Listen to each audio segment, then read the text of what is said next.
I'm just a regular guy, nothing special about my looks or my life. One day, walking home from work, I heard people screaming. I looked up and saw something falling from a building, right toward a kid playing below. I didn't think twice. I jumped in to save the child. Something hit my head hard, and everything went black. When I woke up, I was in a strange room, just a rough bed and an old cabinet. Then memories that weren't mine flooded into my head. I had transmigrated into another person's body, and this guy was also named Sun Urgu. What are the odds? Turns out the original owner of this body was a total weakling. He killed himself just because a girl rejected him during a matchmaking meeting. He was only 16 or 17. I couldn't believe it. But I didn't have time to think about that. My stomach was growling like crazy. According to the memories, I'd landed in 1960s China, a time when people could barely get enough to eat. Our village, Sunjiabao, sat between two mountains and next to a river. In spring and summer you could dig up wild vegetables or catch some fish, but winter was brutal. The village only gave out one meal a day, just enough to keep you alive. Then I heard footsteps and a woman's voice. "Son, are you awake?" It was my new mother, Litsulan. I wasn't sure how to face her yet, so I stayed quiet. She thought I was still upset about the failed matchmaking and begged me not to do anything stupid, saying she and my father couldn't go on without me. That hit me hard. In my previous life, I was an orphan.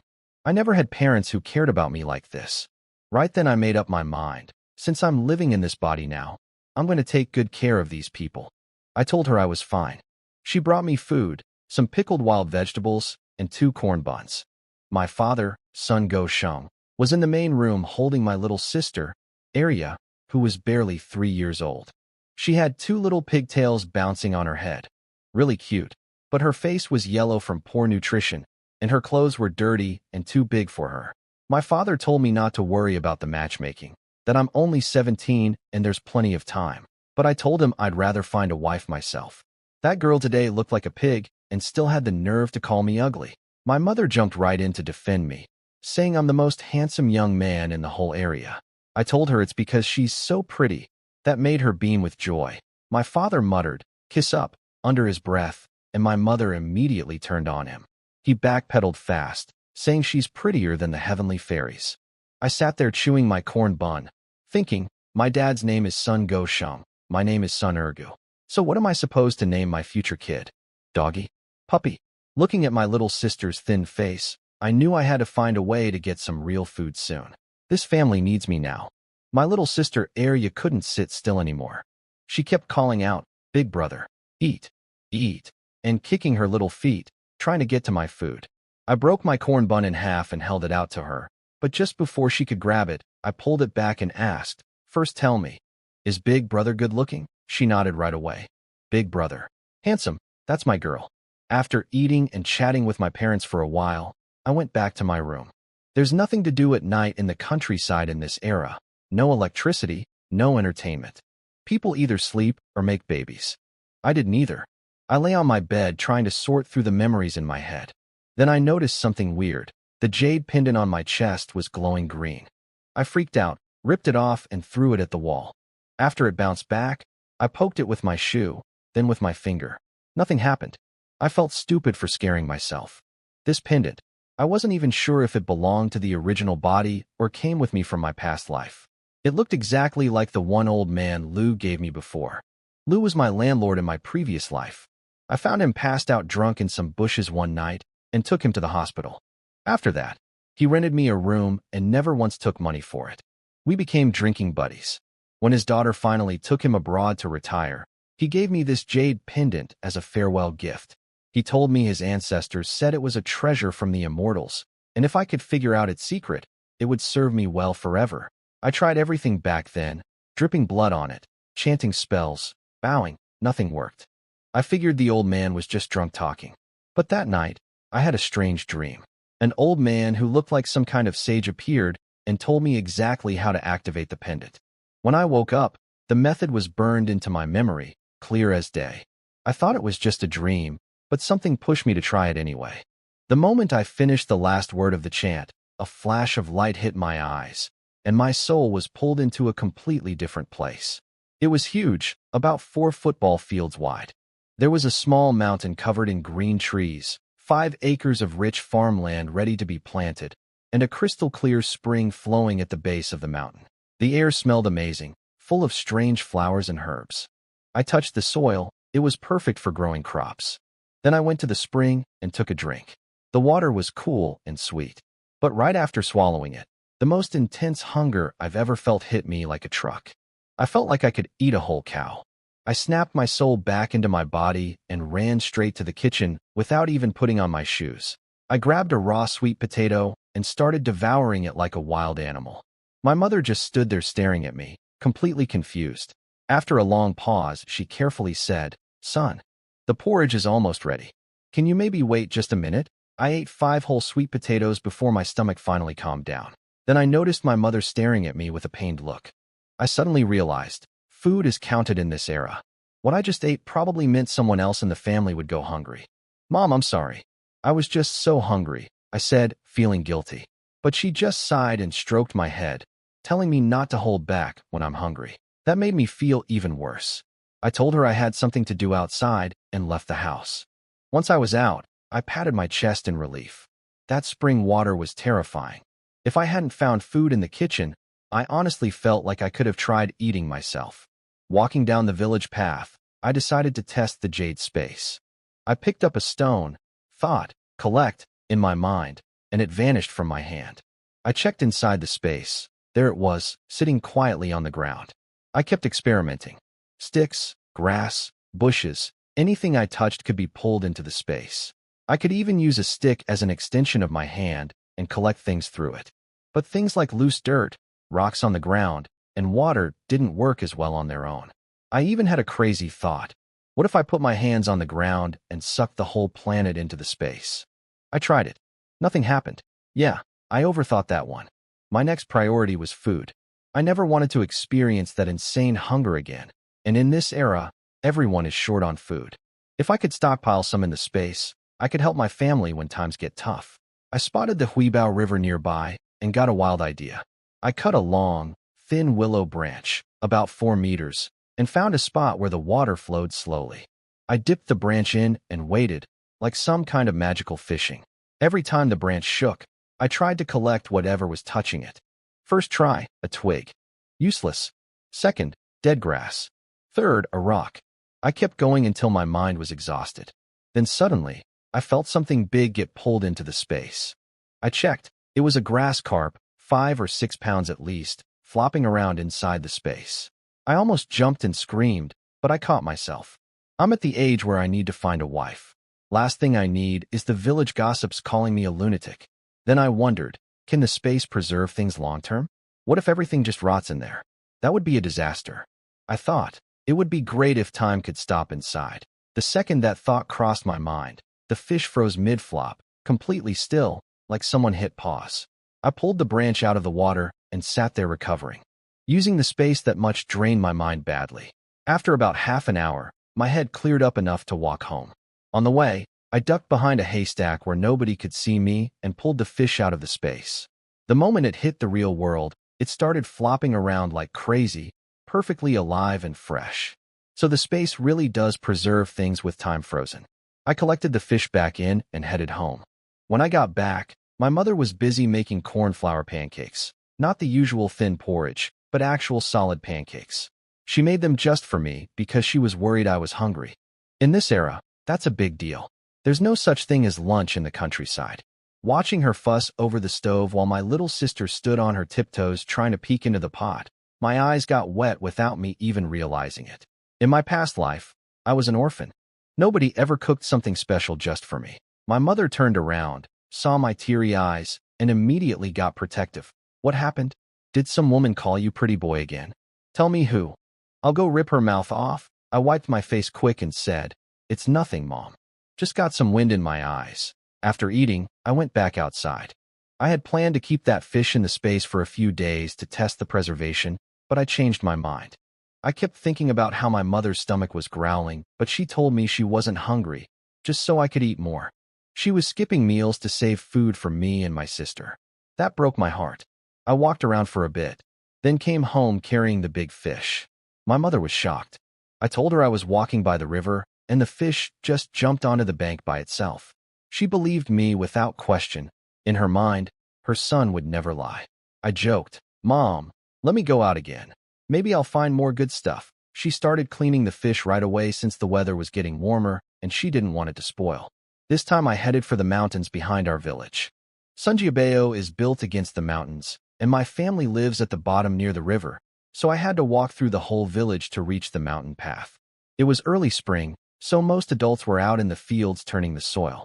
Only the kids were hanging around the village. As I passed through, they all greeted me, "Second grandpa," and "Second uncle." That's right, my generation rank in the village is ridiculously high. Even some guys in their 30s and 40s have to call me uncle.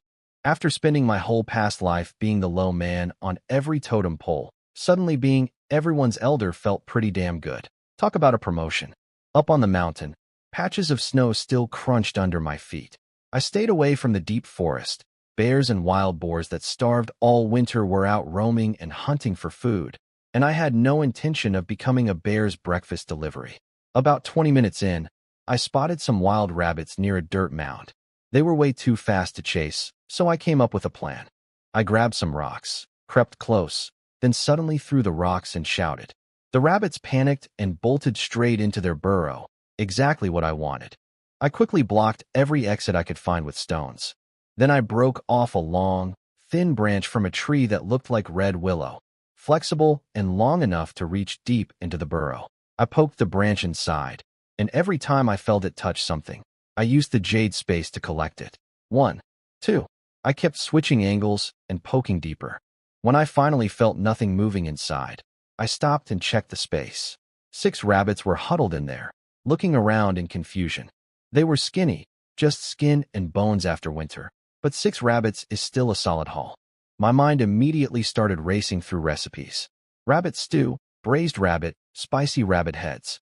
My stomach started growling just from the thought.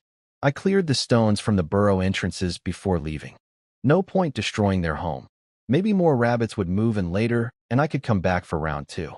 I picked up a piece of grass, stuck it in my mouth, and started humming a little tune on my way down the mountain. But I also knew these 6 rabbits were only a temporary fix. They wouldn't solve my family's food problems forever. I looked toward the deep mountains, dangerous, but full of opportunity. Once I'm stronger and better fed, I'll go deeper. The one thing bugging me on the walk home was figuring out what to tell my parents. How do you explain catching 6 rabbits with your bare hands? Even an idiot wouldn't believe that story. After about 20 minutes of walking, I reached the edge of the village. I pulled 2 rabbits out of the space, but then stopped. They looked too clean. So I tossed them back in and used my mind to bash their heads against the ground inside the space until they looked like they'd smashed into rocks. Much more believable. Then I headed home. It was getting late, and the villagers were finishing their work in the fields, heading home. In the middle of the village, a guy named Sun Zhongchuan stopped me. "Ergu, you went hunting?" he said, just calling me by name like we were equals. But by family seniority, this guy is supposed to call me uncle. He's over 30 and I'm 17, but rules are rules. "Is that how you talk to your uncle?" I snapped. "Do you call your own dad by his first name too?" His face turned bright red. He couldn't bring himself to call a teenager uncle in front of everyone. But I pushed harder, told him I'd go straight to his father and grandfather to report his disrespect. That did it. He caved immediately. "Uncle. Ergo uncle. Happy now? Good boy," I grinned. Getting a grown man to call me uncle. That was the best entertainment I'd had since arriving in this era. He asked how I caught the rabbits. I swung them around casually and said, "Catching 2 rabbits? That's nothing for your uncle here." He looked like he wanted to spit in my face. He walked away without another word. I called after him, offering to explain my technique, but he just walked faster. A few minutes later, an old man named Sun Eru stopped me. He called me little brother, which meant I outranked even him. He had a little kid with him, maybe 5 or 6 years old. He kicked the boy lightly and said, "This is your second grandpa. Say hello." The kid called out, "Second grandpa," without hesitation. I suddenly felt awkward. A grandpa should give his grandkid a gift, but all I had were 2 rabbits, and I wasn't about to give those away. So I just said, "Next time grandpa will buy you some candy." I meant it as a polite nothing, like saying, "Let's get lunch sometime," but the kid took it dead seriously. His eyes lit up. Then every other kid nearby heard the word candy and swarmed around me yelling, "Second Grandpa! Second Grandpa!" It took old man son era shooing them away before I could escape. When I finally got home, I shouted from the gate, "Mom, Dad, little sis, come see what I caught." Both my parents rushed out at the same time and asked in perfect unison, "Where did you get those rabbits?" Like they'd rehearsed it. My little sister Arya was bouncing in my dad's arms yelling, "Bunny, Bunny." She somehow already knew it meant food. I told them I went for a walk on the mountain, and these two rabbits got spooked, ran too fast, missed their burrow entrance, and smashed their heads on the rocks outside. I held up the rabbits and showed them the bashed-up heads as proof. My mother ate it right up. My son's luck is just that good. Goes for a walk and comes home with two rabbits. She grabbed them from me and then shot my dad a look. "Sir, dinner's going to be a bit late while I make rabbit stew. Any objections?" My dad practically jumped to attention, handed my sister over to me, and announced, "Wife, leave the skinning and cutting to me." By the time it got dark, our family finally sat down to eat. What a meal. My little sister was hugging a rabbit head almost as big as her face, gnawing on it happily. My dad was sipping his cheap liquor and eating rabbit meat, swaying his head back and forth with this smug look that made you want to smack him. I noticed my mother was eating her wild vegetable pancake instead of the meat. I snatched the pancake right out of her hand and started piling rabbit meat into her bowl. "Mom, stop eating that. There's plenty of meat and fish. You don't need to save it for us." Her eyes got watery. Her rough hands were shaking a little. She said, "Son, what are you doing? I'm fine with the pancake. You and your sister are still growing. You eat the meat." Then she turned on my dad. "Look at you, just stuffing your own face. What kind of father are you?" Dad's face went red and he mumbled, "I'm just happy, that's all." My little sister chimed in from the side. "Daddy's shame. Daddy's shame." That got everyone laughing. After dinner, I saw there was still a whole plate of rabbit meat left. I suggested to my parents that we bring some to my grandparents. They probably hadn't eaten meat in a long time either. Both of them agreed right away. My dad said it was a great idea, and my mom's face lit up with pride. She said she'd pack some cornflour too. My dad leaned over and whispered to me, "Son, when you look for a wife someday, find one like your mother, beautiful and kind-hearted." I grinned and said, "Dad, is that what you really think? Because when Mom beats you up, I remember you saying something very different." He shot a nervous look toward the kitchen where Mom was washing dishes, then hissed at me, "Keep your mouth shut, boy. Are you trying to ruin the few peaceful days I've got?" My sister grabbed my leg and begged to come along to Grandma's house. I picked her up, kissed her cheek, and promised to take her. The next morning, I got up early. Mom packed the rabbit meat and corn flour in a basket, and I carried my sister all the way to my grandparents' house. The little troublemaker squirmed the whole way, humming some made-up song. My grandparents were thrilled to see us. When Grandma saw the food, she scolded me gently. "Your family has more mouths to feed. You should keep this for yourselves." I told her we still had plenty at home and to just enjoy it. The whole time, I couldn't stop staring at the tobacco pipe in my grandpa's hand. Grandpa's son Zilong noticed and tapped out his pipe, packed it fresh, and offered it to me. "You've been eyeing this thing since you walked in. Want a puff?" I hesitated. "You won't be mad that I smoke?" He waved it off. "You're old enough. When I was your age, I'd already been smoking for years." I lit it up and took a deep drag. The smoke hit my throat and lungs like meeting an old friend after a long time apart. It had been 2 whole days without a cigarette. For a smoker from my past life, that was torture. Every pore on my body opened up. I must have looked way too satisfied, because Grandpa smirked at me. "Boy, you've clearly been smoking for a while. Don't pretend this is new to you." My face turned red all the way to my ears. "Grandpa, I just smoke once in a while." Grandma heard that and immediately came to my rescue by turning on Grandpa. "You have the nerve to tease him? Didn't you just say you'd been smoking for years at his age? So it's fine for you, but not for him." Back in this era, nobody talks about smoking being bad for you. Old folks believe it helps with tiredness and relaxes the mind. Grandpa got flustered after Grandma scolded him, and Grandma turned to me with a big smile. "Ignore your grandpa. If you like smoking, just take his pipe home with you." I looked at her and thought, it's really true what they say. The youngest son and the oldest grandson are Grandma's most precious treasures. My little sister saw me puffing away and ran to Grandma tugging her sleeve. "Grandma, I want some too." Grandma patted her head and said, "Silly girl, that's not food. Wait here." Grandma has something better. She went inside and came back with a sunflower head full of plump seeds. That's when something clicked in my brain. I remembered the empty farmland inside the jade space. I'd been in this world 3 days already and hadn't found any rice or wheat seeds at home. Sunflower seeds wouldn't fill anyone's stomach, but they were a start. And then it hit me. The sweet potatoes from this morning. I had 5 whole acres of fertile land sitting empty in my space. What was wrong with my pig brain? I casually asked Grandma for a handful of seeds, then asked Grandpa where I could find crop seeds in the village. He said everything is controlled by the village. You'd have to ask the village chief, a man called Son Erlu. Grandpa told me to just go ask, and if Erlu gave me trouble, Grandpa would deal with him personally. While pretending to brush off my shirt, I secretly sent about a dozen sunflower seeds into the jade space. Then, using my mind, I planted them in the soil and willed them to grow faster. What happened next was incredible. The seeds cracked open in seconds, sprouts shot up, stems thickened, leaves spread out, and golden flower heads bloomed with fat, ripe seeds inside. The whole cycle from seed to harvest took maybe 15 seconds. I could barely contain my excitement. This space was going to change everything for my family. Grandpa noticed my weird expression and asked if I was hiding something.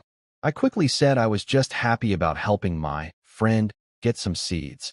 I'd made up a story about a city friend who wanted to grow crops for fun. I asked Grandpa where the village stores its seeds. He pointed east toward the village office. I made a mental note and said goodbye, carrying my sister home. Back at the house, the first thing I did was grab some sweet potatoes from the kitchen, cut them into pieces, and planted them in the space. Whether they'd grow or not, I'd leave that to fate. For the village chief, I came up with a better excuse. I'd tell him my friend's family has an elder who researches crops and needs seed samples for study. That sounded reasonable enough, and the chief might even be supportive. That night after dinner, I lay in bed wide awake, too excited to sleep. So I put the space to work. I harvested all the sunflower seeds from the first batch and replanted every single one. 15 seconds later, another full harvest. I did the same acceleration on the sweet potato plot, and little vines started sprouting up. I wanted to push the sweet potatoes to full maturity too, but my mental energy was completely drained. Before I could even check the results, I passed out cold on the bed. I woke up late. The sun was already high. First thing I did was check the jade space. Over 400 sunflowers stood tall in neat rows on the dark soil, all fully mature. The sweet potato vines had grown over a meter long too. I pulled off a bunch of vines and replanted them in the empty spots. They'd produce more sweet potatoes soon.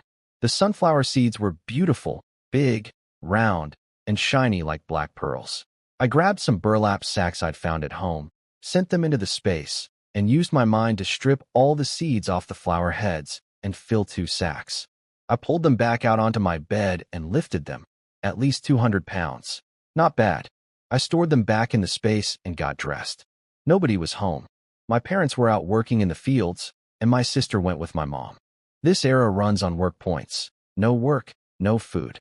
I hadn't done any collective labor for days, which meant no lunch at the village canteen for me. After eating the breakfast Mom left me, I headed straight to the village chief's house. Son Erlu wasn't home, so I went to the village office instead. Found him there. I got right to the point. Brother Erlu, I need a few seeds of every type of grain you've got. His eyebrows shot up immediately. Seeds are precious right before spring planting.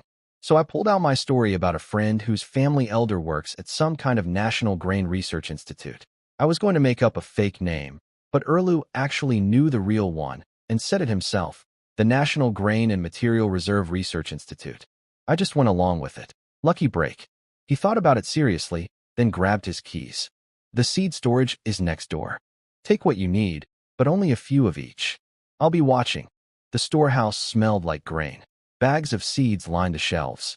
I carefully counted out 5 wheat seeds, a few corn kernels, 5 sorghum seeds, 5 rice grains, and small handfuls of pumpkin, soybean, and mung bean seeds, all into a little cloth bag. Then I asked if there were any vegetable or fruit seeds. He gave me a look like I was stupid. Every inch of land goes to grain these days. Nobody has room for vegetables and fruits. That stuff is only for the higher-ups. But then he suddenly slapped his forehead. Wait, you reminded me of something. He rushed to a shelf in the corner and pulled out some newspaper wrapped around a handful of seeds. I think these are tomato and cucumber seeds. No idea if they're still good. Take them for your friend. Cucumber is my absolute favorite. I thanked him like crazy and practically ran home. The moment I got back, I sent my mind into the space and planted everything. I watered the cucumber and tomato seeds with the spirit spring. Then I accelerated the whole field. In about 15 seconds, wheat sprouted and formed grain heads. Corn grew thick stalks with fat cobs. Sorghum stood tall. Rice drooped heavy with grain. And cucumbers, tomatoes, and pumpkins flowered and fruited. 20 seconds, and everything was fully ripe. I harvested it all with my mind, then immediately replanted every seed from the harvest and hit accelerate again. But just as the second batch, about 2 acres worth, was almost mature, my mental energy hit a wall. My head felt like someone smashed it with a hammer. The pain was blinding. Everything in my vision started warping and blurring. I couldn't hold on anymore. My legs gave out, and I collapsed. I tried to stay awake, but my mind was swallowed by darkness. I hit the ground hard and blacked out. The crops in the space froze right where they were, waiting for me to come back. When I woke up, it was already noon. I immediately checked the space, and what I saw made my heart explode with joy. Golden wheat swaying in the breeze, fat corn cobs with perfect kernels, deep red sorghum standing tall, heavy rice stalks bending under the weight of grain, bright green cucumbers, round red tomatoes, and huge yellow pumpkins. Everything had fully ripened while I was out. I harvested it all with a single thought, then replanted the 5 acres with new seeds right away. The rest I kept as food for the family. I even used my mind to shell the wheat and corn and grind them into flour. When I pulled everything out of the space, I had 20 pounds of wheat flour, 20 pounds of rice, 50 pounds of pure corn flour, 2 big pumpkins, weighing over 20 pounds each, and more than 10 cucumbers and tomatoes. The corn flour had 0 filler, no ground-up cobs mixed in like the village stuff. Pure golden corn. Now I needed a story to explain where all this came from. So I made a quick trip into the city just to have an alibi. By the time I got home, it was getting late. I went straight to the kitchen, steamed a pot of rice, sliced up 2 tomatoes, and grabbed 3 eggs from the cabinet. Then I put 1 egg back. Not because I was stingy, but because eggs are basically currency in this era. People trade them at the supply store for salt, matches, and lamp oil. Nobody eats eggs unless someone just had a baby. 20 minutes later, I had a big pot of steamed rice and a bowl of tomato scrambled eggs on the table. Perfect timing. My parents walked in with my sister right as I finished.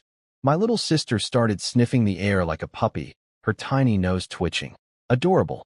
But my mother's face went pale. "Son, where did you get all this?" My father's voice turned stern. "Ergu, you'd better not be stealing. We may be poor, but we keep our dignity." I quickly explained. I helped a friend's elder get grain seeds from the village chief, and this friend's relative works at the National Grain Research Institute. They were grateful and sent all this food as a thank you. I pointed to the bags piled on the bed. My parents walked over and opened them one by one: flour, rice, cornmeal, 2 giant pumpkins, cucumbers, tomatoes. Their mouths hung open. In this era, this much food was unimaginable. My father's voice was shaking. "Is this real? Even if they wanted to thank you, why would anyone send this much food? Are they fools?" I told him city people are generous and the seeds might really help their research. Then I quickly changed the subject. I said we should share some with my grandparents since they're old and deserve good food, and also give some to the village chief since he helped me get the seeds in the first place. My mother's face softened with pride. "You're right, son. We can't forget to be grateful." My father nodded too, though he added, "Just be more careful from now on. We don't want to owe people too much." My little sister didn't understand any of the conversation. She just stared at the food on the table with big, hungry eyes. Mom laughed and said, "All right, enough talking. Let's eat before it gets cold." We sat down together and ate. Watching my family enjoy a real meal, I felt a warmth in my chest I'd never known in my previous life. After dinner, I planned out how to split the food. 3 pounds of flour, 3 pounds of rice, 10 pounds of cornmeal, a big pumpkin, and some cucumbers and tomatoes for my grandparents. For the village chief, 1 pound of flour, 1 pound of rice, and 10 pounds of cornmeal. My parents agreed with the plan. Early the next morning, I loaded up a big basket and headed to my grandparents' place, taking back roads to avoid people. In this era, You can't imagine what starving people might do if they see you carrying that much food. My grandparents got emotional when they saw everything and tried to make me take it back, saying they didn't need it. I had to explain several times that our family had plenty before they finally accepted. Then I dropped off the village chief's share. He laughed and said, "Guess being a good person really does pay off." I told him he absolutely deserved it. After that, I headed for the mountains again. Yesterday, I went too late and only got a few rabbits. Today I had my mother's pancakes packed in my basket, and I was ready to spend the whole day hunting. About an hour into the mountain, I found way more animal tracks than near the village. I spotted some wild pigeons sitting in a tree. I crept up, placed my hands on the trunk, and used the space to suck them right in. Got them. Then I caught a few small birds the same way. I pushed deeper into the forest. That's when I heard it. A familiar grunting sound. Sounded almost exactly like pigs. Wild boars. I had no weapons, no way to fight them head-on. So I quietly backed off and started collecting vines from the forest. My plan was simple. I'm a brain guy, not a muscle guy. I'd weave the vines into a long rope, and the second a boar touched it, I'd pull it into the space. No need for any heroic face-to-face combat. I found a narrow passage between thick bushes, the perfect bottleneck. I tied one end of the vine rope to a tree trunk, stretched it across the path about 40 centimeters off the ground, and covered it with grass. Then I grabbed the other end and circled back toward the boars. I crept close and threw a rock into the bushes near them. The crash startled them, but the big one didn't run the direction I wanted. Instead, it charged straight at me, and the others followed. My eyes went wide. Pure terror. I spun around and ran for my life. I spotted a big boulder nearby and scrambled up it on all fours, scraping my hands bloody on the rock.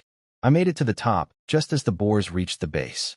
They circled below, snorting and furious, trying to charge up the slope.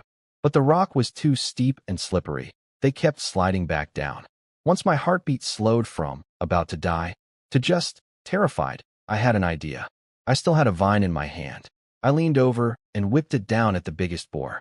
The vine hit its back, and the instant it made contact, I activated the space. The boar vanished. That gave me confidence. I kept swinging the vine at the remaining boars. But these animals aren't stupid. After watching their friends disappear one by one, 3 of them panicked. 2 found an opening and bolted into the bushes before I could reach them. The third one tried to run too, but it bumped right into my vine on its way out. Gone. Into the space. I watched the last 2 boars disappear into the bushes and felt a little annoyed, but then I checked the space. 5 of the biggest ones were mine. I sat on the boulder, wiping sweat off my face, hands shaking from the adrenaline. 5 wild boars, 8 or 900 pounds total. That's enough meat for a long time. Then I had an idea. What if these boars could breed inside the space? If they made piglets, I'd never run out of pork. I used my mind to move all 5 to the base of the little mountain in the space and built them a pen about half an acre wide. I also remembered reading something in my past life about pigfish ecosystems. Pig waste makes great fish feed. So I dug a half-acre pond below the pig pen and connected the drainage. Now I had a pig farm and a fish pond. All I needed was actual fish. I made a mental note. I need to sell some grain or pork in the city for cash, and I need proper fishing gear. No more of that ridiculous willow branch nonsense. I kept going deeper into the mountain for another hour and caught 2 wild chickens and 3 more rabbits along the way. By then the sun was directly overhead, and I decided not to push any further. If it got dark before I found my way back, my parents would lose their minds. I found a spring, pulled a pigeon from the space, and used my mind to gut and pluck it clean. Washed it in the spring water, found some dry wood, skewered the bird on a stick, and roasted it over the fire. I turned it slowly until the skin was golden and dripping with oil. Sprinkled some salt from my pocket. It sizzled on the hot meat. No fancy seasoning, but that roasted pigeon tasted incredible. I wolfed it down with 2 pancakes and a couple sips of spirit spring water from the space. Being full feels so damn good, I said, patting my belly. I put out the fire and kept exploring. Suddenly a wild chicken burst out of the grass right next to me, wings flapping like crazy. Nearly gave me a heart attack. Stupid bird, scared the hell out of me, but then I looked down at where it had been sitting. Over a dozen wild chicken eggs, lying in the grass like little treasures. My mind started racing. Could I hatch these in the space? I'd heard wild chickens are temperamental and hard to raise, but I had to try. I carefully collected all the eggs into the space, set up a special area with the temperature fixed at 38 degrees, the right heat for hatching, as far as I could remember, and grabbed one of the captured wild chickens to sit on the eggs. Well, I'll do my part and leave the rest to fate, I muttered. If these hatch and I can raise them, I'll never be short on chicken or eggs again. I pictured little chicks running around the space and couldn't help but smile. I started humming a little song as I continued through the forest. We common folks are happy, truly happy. By the time the sun started going down, I called it a day. Final count: 7 rabbits, 5 wild chickens, 4 pigeons, 5 mystery birds, and the crown jewels, 5 wild boars. Not a bad day at all. Same trick as before. When I got close to the village, I pulled out 2 rabbits and 2 wild chickens from the space. I left the pigeons and small birds inside.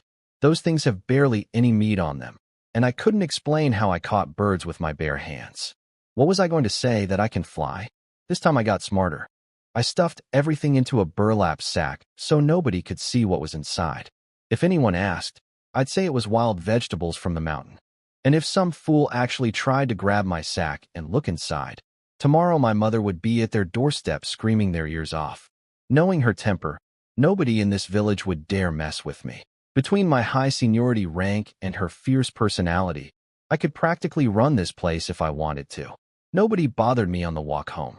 My parents were already back from the fields. Mom was scrubbing the cooking pot, and Dad was sitting at the table rolling himself a cigarette out of newspaper. "I'm home," I called out, dropping the sack on the ground. Mom came over asking what was inside. I told her to look for herself while I ran to chug some water. I was dying of thirst. I only dare drink the Spirit spring water after a full meal now. That first time still haunts me. The memory of wanting to eat myself alive makes my scalp tingle. Mom opened the sack and her eyes went huge. "Husband, get over here. Look what our son brought back." Dad dropped his half-rolled cigarette and hurried over. Both of them stared at the 2 rabbits and 2 chickens in shock. I told them the mountain is full of animals right now, so I went up early and set a bunch of traps. The animals got caught by the neck, which matched how they looked, so my story held up. Dad reminded me to put warning signs near the traps so villagers wouldn't step on them by accident. I nodded and promised I already had. I picked up my little sister, rubbed her belly, and yelled, "Mom, me and Sis are starving to death. Please cook already." Mom laughed and got to work. Dad grabbed the rabbits and started cleaning them while Mom boiled water and handled the chickens, bleeding, plucking, gutting. Then she cut half a rabbit into pieces and stir-fried it with homemade pickled vegetables. The meat sizzled in the pan and the smell was incredible. She put a whole chicken in a clay pot with wild ginger, scallions, and foraged greens for a slow-simmered soup. On the big steamer, she had mixed flour and corn buns going. Sitting in the main room holding my sister, the smell from the kitchen was driving me crazy. I told Dad, "We're eating well tonight. That fried rabbit smells amazing, and chicken soup is going to be so good." Dad puffed his cigarette and smiled. "Son, these past couple days have been something else. I can't remember the last time we ate like this." When Mom called out that dinner was ready, I practically sprinted to the kitchen. Everything looked incredible: golden stir-fried rabbit, bubbling chicken soup with green vegetables floating on top, and plump steamed buns giving off a wheat aroma.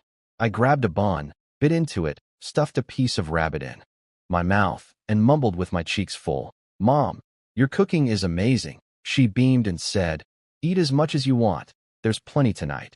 Dad took a sip of the chicken soup and closed his eyes. "This is the freshest soup I've had in years." My little sister was clutching a chicken leg, gnawing at it even though it was too hot. She kept making little whimpering sounds but refused to let go. Mom scolded her gently. "Can't you wait for it to cool down, you little glutton?" Arya looked up and pushed her chicken leg toward Mom. "Mommy, chicken leg yummy. Mommy, eat." Mom's face melted. She stroked the little one's cheek and said softly, "You eat it, sweetie. Mommy has her own." We all sat there together, eating a real meal, and for a moment everything felt perfect. After dinner, Mom cleaned up while Dad and I sat smoking. I told him I wanted to go to the pigeon market tonight. He looked at me like I was crazy. "What for?" "It's dark, you have no money, and I heard it's dangerous there." I told him I wanted to sell some things. He immediately got defensive. "You'd better not be selling our grain or those animals you caught. Nothing is more important than food right now." I calmed him down and explained that I actually caught more than what I brought home. I hid 3 extra rabbits and 3 wild chickens on the mountain because I didn't want the whole village seeing how much I got. People get jealous. Dad's expression changed. He let out a long sigh and said, "Son, you did the right thing. You've really grown up." He agreed to let me go, then walked over to the cabinet and pulled out 50 cents to give me. I was confused. I was going there to sell, not buy. He explained that sellers have to pay a 10-cent entrance fee. He'd clearly been there before. Then he gave me directions, about an hour's walk, through the city heading east for about half a mile until I'd see a big willow tree. Turn right, walk a bit more, and I'd find it. He also warned me to be careful. Lots of thieves and tricksters there. Don't be too honest when bargaining, but don't be too greedy either.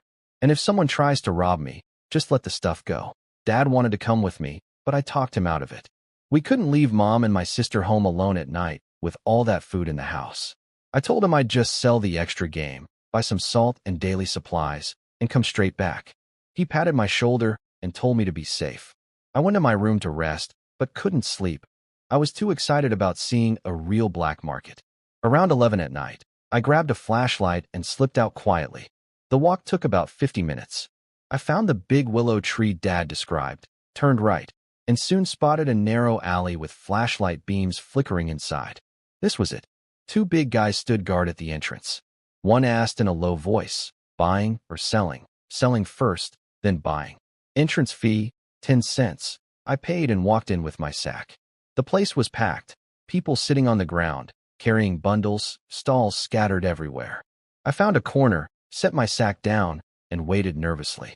After a while, a man wearing a buttoned-up jacket with a scarf covering his face came over. "What are you selling, kid?" I opened the sack and let him peek inside. His eyes lit up. "Wild rabbits and chickens," I said. "If you want them, give me a fair price." He rubbed his chin and started nitpicking. "These rabbits look kind of skinny.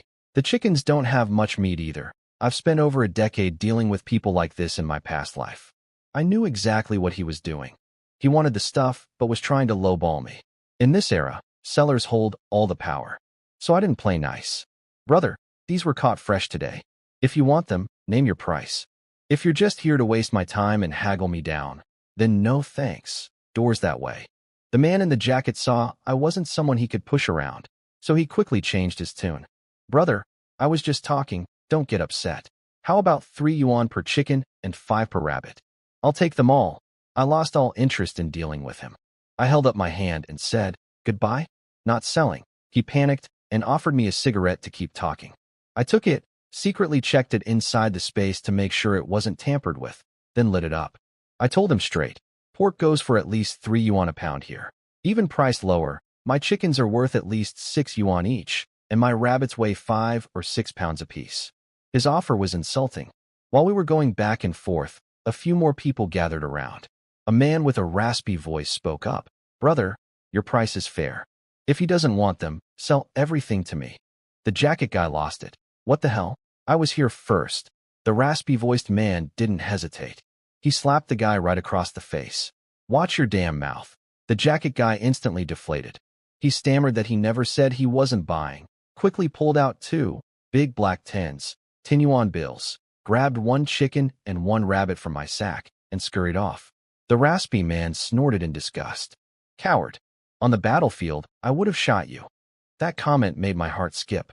This man had been to war. He turned to me, pulled out 4 10 yuan bills, and asked if he could buy the remaining 4 animals.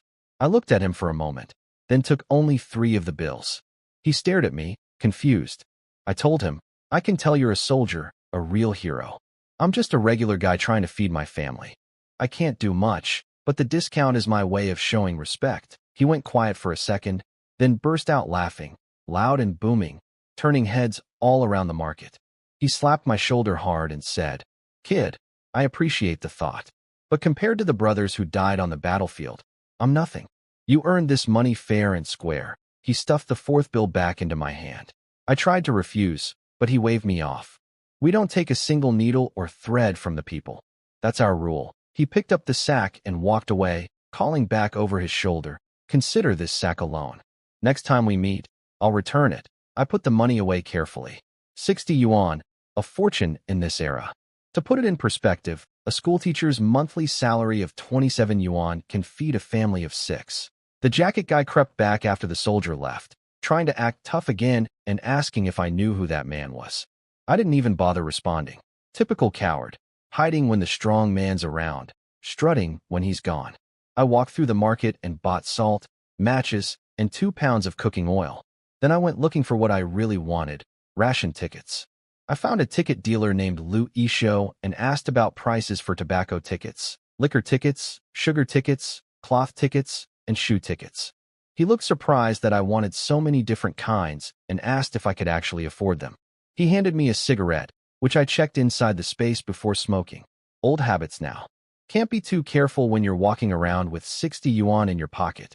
Lu Isho perked right up when he heard I was serious about buying. He patted his chest and promised me the best prices in the whole city.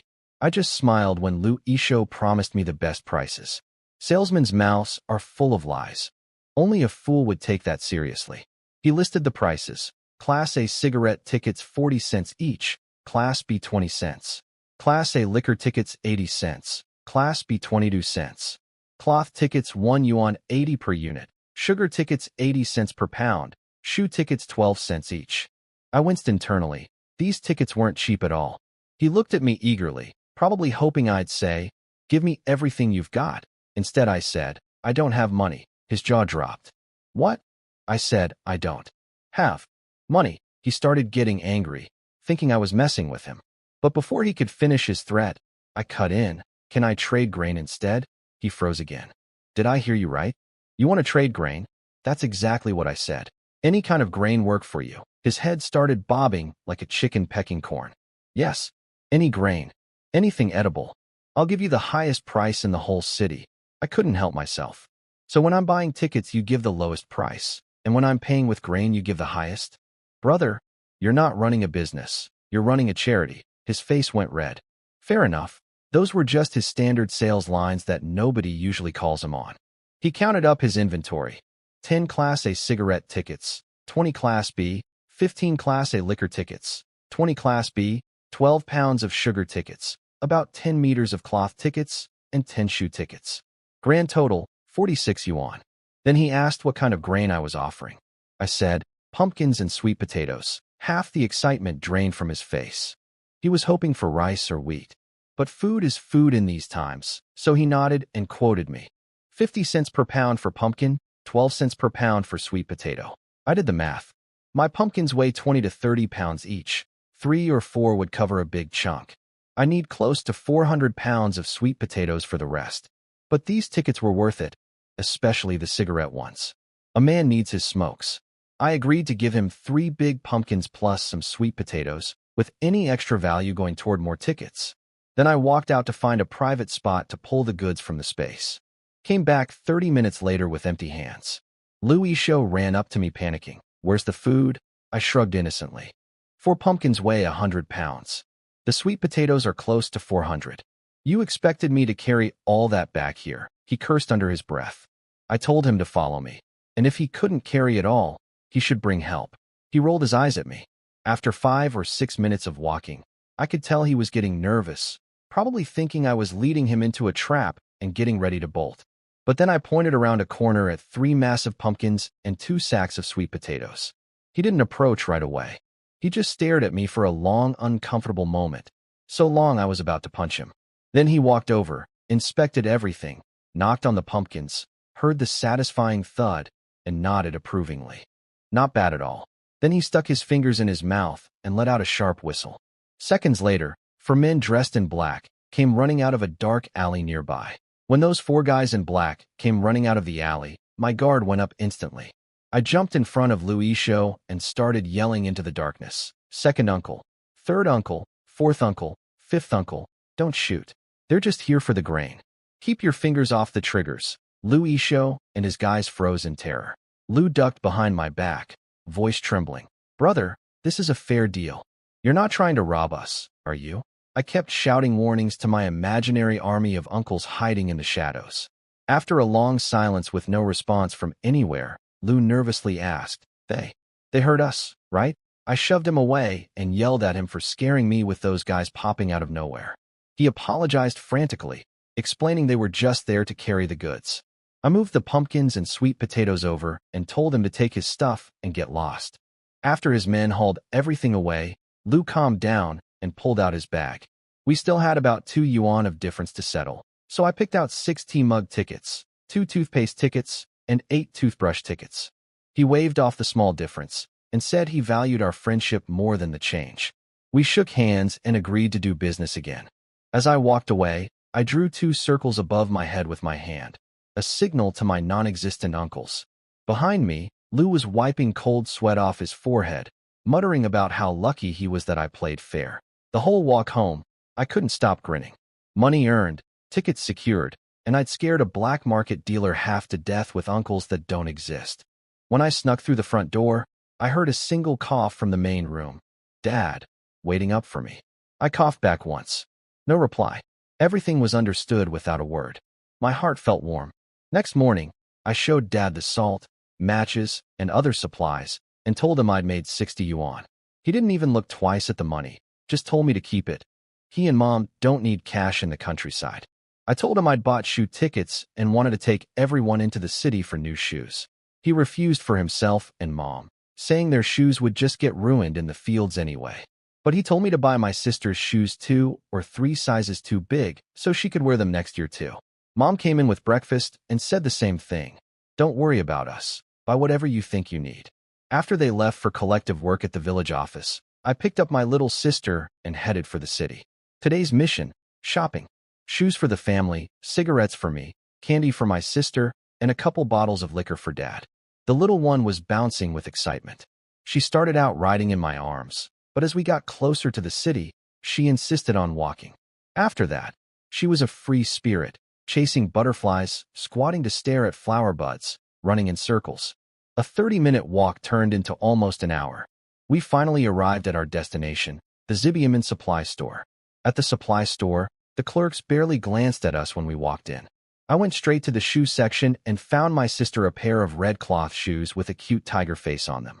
They were 2 finger widths too big, perfect for growing into next year. I grabbed a pair each for my parents and picked out new ones for myself too. The Spirit Spring water had been making me grow taller, and my current shoes were getting tight. As I was about to try mine on, some guy behind me yelled, "Hey kid, don't try them on if you're not buying. You'll get them dirty." I turned around. Decent-looking guy, late 20s. I told him I was definitely buying, but just needed to check the size. He handed me a newspaper to put on the floor under the shoes. Fair enough. Then I went back to the counter and placed my real order: 2 cans of malted milk powder, 1 pack of Zhonghua cigarettes, 1 carton of Dakiaman cigarettes, 1 bottle of Maodai. Liquor, 2 bottles of Fingio, 2 bottles of Dukong, 3 pounds of white rabbit candy, 2 pounds of white sugar, 3 pounds of hard candy, 2 pounds of pastries, and 10 pounds of soybean oil. The 2 women behind the counter stared at me with their mouths open. "Are you sure you want all that?" one asked. Can't blame them. This order would cost a regular worker 2 months' wages, plus you need ration tickets for everything. I pulled out my stack of tickets. They checked each one carefully, then tallied it up: 32 yuan and 40 cents including the shoes. I paid cash without hesitation. They packed everything into my basket and reminded me to be careful on the road with so much stuff and a toddler. I stopped at a state-run restaurant on the way out and bought some peanuts. Once we were outside the city with nobody around, I secretly moved most of the cigarettes and liquor into the jade space while my sister wasn't looking. Thanks to the Spirit Spring water improving my body, I carried my sister and the heavy basket for over 30 minutes without feeling tired. When we got home, my parents were still in the fields. I put my sleeping sister on the bed and made myself egg fried rice with the leftover rice, plus a cold tomato salad with the white sugar I'd just bought. While eating, I started daydreaming about all the famous Beijing foods I needed to try: Quanjued roast duck, Donglishan lamb hot pot, stewed intestines from Shaochongchun. My mouth was watering just thinking about it. I fell asleep next to my sister and didn't wake up until my parents got home. Mom saw the full basket and asked why I'd bought so much. I pulled out the 2 pairs of shoes for them. Mom scolded me first. I already have shoes. Why waste money? Then took the shoes, stared at them with this big smile, and couldn't stop giggling. They had little embroidered flowers on them. Dad was more straightforward. He grabbed his pair, tried them on, walked around, and announced, "Perfect fit." My son has good taste. Mom tried hers on too. I noticed her socks were covered in patches and told her I'd buy new socks next time I went to the city. She waved me off. I'm in the fields all day. What do I need nice socks for? And these shoes, I'm saving them for special occasions like visiting my mother's house or village celebrations. Dad smirked at her. You're right. I guarantee within 3 days. You'll be wearing those shoes around the village showing them off to everyone. Mom yelled at Dad for his smart mouth, and both Dad and I cracked up laughing. My little sister had no idea what was going on, but started giggling too. Mom snapped at her. What are you laughing at, you little rascal? You don't even understand. I scooped up my sister and unwrapped a white rabbit candy for her. Mom scolded me for spoiling her, but I just shrugged. She's my sister. I'll spoil her if I want. While the little one sucked on her candy with those big eyes staring at Mom, I started thinking about a real problem. I had plenty of food in the space now, but no legitimate way to explain where it all came from. I needed to find a job in the city, some kind of income source, so I could bring things out of the space without raising suspicion. Maybe I could trade 2 wild boars for a work position, but I really didn't want to punch a clock every day like everyone else in this era. It felt like a dead end no matter which way I looked at it.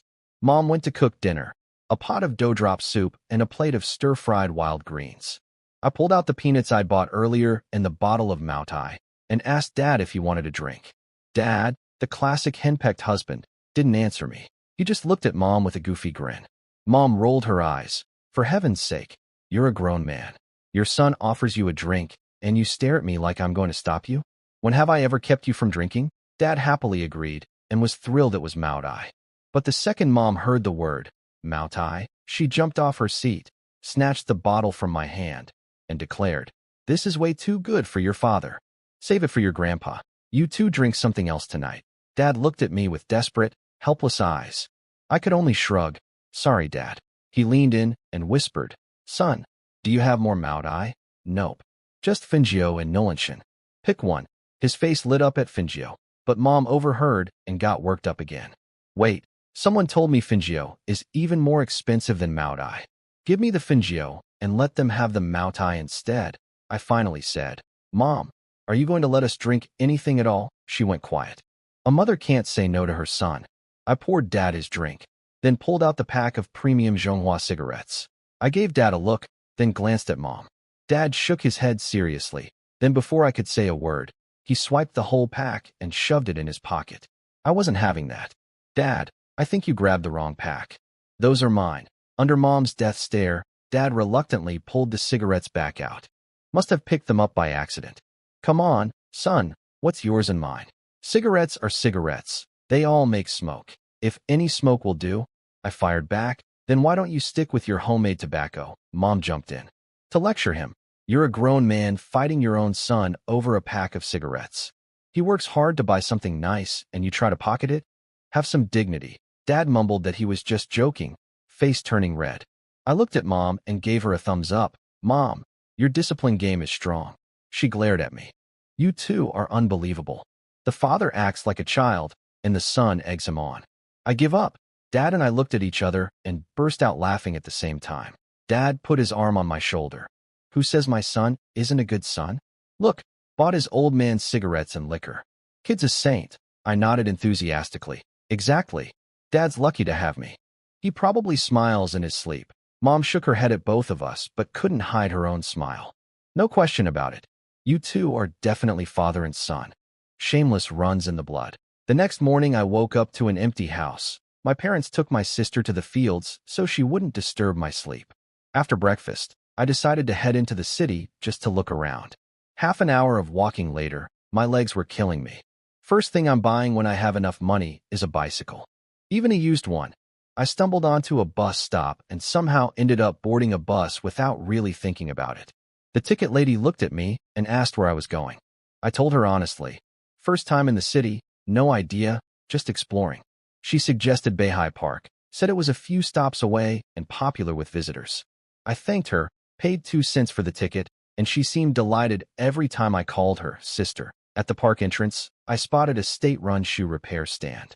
I asked the old man if he'd sell me some of his thread. He looked at my brand new shoes and said, Your shoes aren't broken. What do you need thread for?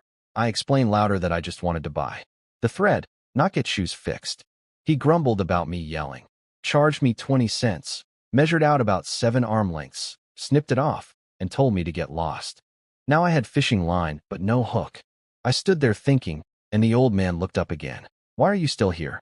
No refunds. I offered him a Dakium cigarette and asked if he had anything I could bend into a fish hook. He softened up, lit the cigarette, and told me there was a state-run shop just inside the park that sold hooks of all sizes. He also looked me up and down and shook his head. You say you're going fishing, but you brought nothing with you. Save your money and go home. Kid, I thanked him and went inside. Found the little shop, bought several hooks in different sizes. The woman selling them said she'd worked there over 2 years and never seen anyone buy that many hooks at once. Are you sure you know how to fish? I didn't bother explaining. At the lake, I dug up some earthworms under a tree, hooked one on, tied a small twig to the line as a float, and cast it in. The setup looked ridiculous, I'll admit. Immediately, some loud laughter exploded behind me. I turned around. A guy in his mid-40s wearing a buttoned jacket, balding, big belly, pointing at me and cracking up. I snapped at him. You got a problem? He squatted down next to me, still grinning. Kid, you think you can catch fish with a twig for a float and a worm on a hook? If you pull anything out of this lake, then every fisherman in Beihai Park would never go home empty-handed. None of your business. Go be cool somewhere else. He nearly choked on that. Then he declared, fine. I'm not going anywhere today.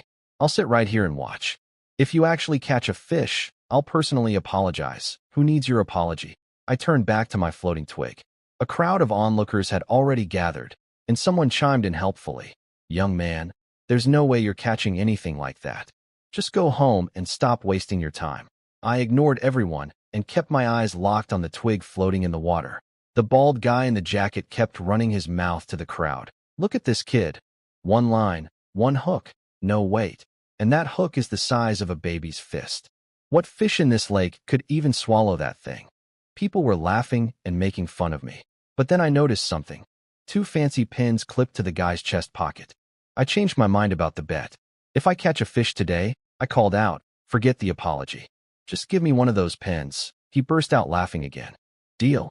If you catch a fish, I'll give you the pin and bow to you. But if you don't, he never finished that sentence. Right at that moment, I felt something bump my line underwater. I instantly used the jade space to pull whatever touched it inside. Checked. A carp, about 2 or 3 pounds. I transferred it onto my hook inside the space, then yanked the line hard. A fat carp broke the surface. The whole crowd went dead silent. I grinned at the guy. So, does the bet still count? With everyone watching, he couldn't back out. He reluctantly unclipped the pin and handed it over. A bet's a bet. I offered him a cigarette and told him he was a man of his word. He didn't take the cigarette, just stared at his pin one last time and walked away. After that, I kept fishing. Every 7 or 8 minutes, sometimes 15, I'd pull out another fish. Any that were too small or too big, I secretly absorbed into the space. After about 2 hours, I had a pile of fish on the bank and another crowd gathered behind me. An old man around 50 stepped forward. Kid, you've got more fish than you can eat. Sell me one. Now, private buying and selling was illegal in this era. They called it speculation and profiteering. I wasn't about to get in trouble for that. So I said, I can't sell fish. That's illegal. But if you've got ration tickets, I'll trade. His eyes lit up. He offered 2 Class A cigarette tickets for 1 fish. I pointed at the smallest one, still over 2 pounds, and we had a deal. He was thrilled. That opened the floodgates. A guy in his 30s stepped up offering a 1-pound meat ticket for 2 fish. Meat tickets are the most valuable kind, but I didn't need meat. I had wild boars in my space. No thanks, keep it. His jaw dropped. He couldn't believe a young guy just turned down meat. I stood up and announced to the crowd, I'm only trading for cigarette and liquor tickets. Those get priority. Someone offered 2 Class A liquor tickets. I calculated quickly. At market rates, that was fair for 2 fish around 2 pounds each. We swapped on the spot. After that, people couldn't line up fast enough. Someone had 20 pounds worth of bulk liquor tickets, traded for 2 fish. Another offered 5 feet of cloth tickets for 1 big fish. People were calling out which fish they wanted, pointing and negotiating. That one, it's at least 3 pounds, right? Yep, deal. Business was booming. The crowd cleaned out all my fish pretty fast through trades. After they left, I kept fishing. By 4 in the afternoon, I had 50 or 60 fish piled up behind me, probably 120 or 30 pounds total. I was starting to regret not just putting them straight into the space. Then I heard someone yelling excitedly behind me. Holy crap, the old director was telling the truth. I turned around. A guy in his 30s, completely bald on top, belly like he was 8 months pregnant, was staring at my fish pile with his eyes practically popping out. He introduced himself as Sun Fuguwei, head of the purchasing department at the state-run textile factory next door. His boss had told him some kid at Beihai Park caught over 30 fish in one morning, and he came to see for himself. 30? This is at least 50 or 60. I figured that explained why he was so fat. Purchasing department guys in this era eat better than anyone. I told him flat out I wouldn't sell. Private selling is a crime. But I'd trade for tickets. He reached into his pocket and pulled out a massive handful. Salt tickets, oil tickets, tea tickets, liquor tickets, cigarette tickets, sugar tickets, pastry tickets. The man was a walking ticket shop. We traded carefully, ticket by ticket. When he ran out of tickets, I still had 4 big fish left, about 5 or 6 pounds each. He asked what I planned to do with the rest. I said carelessly, take them home, eat them, salt the leftovers, throw away the rest. Then I realized I'd just been rude to my biggest customer and quickly offered to give him 2 for free. But he waved me off. He didn't want charity. He wanted to buy them. When I hesitated about the legality, he explained something I hadn't thought of. His textile factory is a state enterprise with authorized purchasing rights. Selling to them wasn't illegal. It was actually encouraged. He could even write me an official receipt. That hit me like lightning. I'd been so worried about the speculation laws that I never considered selling directly to state-run companies. He quoted me the official price of 4 cents a pound, then glanced around, lowered his voice, and said the black market price was about 1 yuan per pound.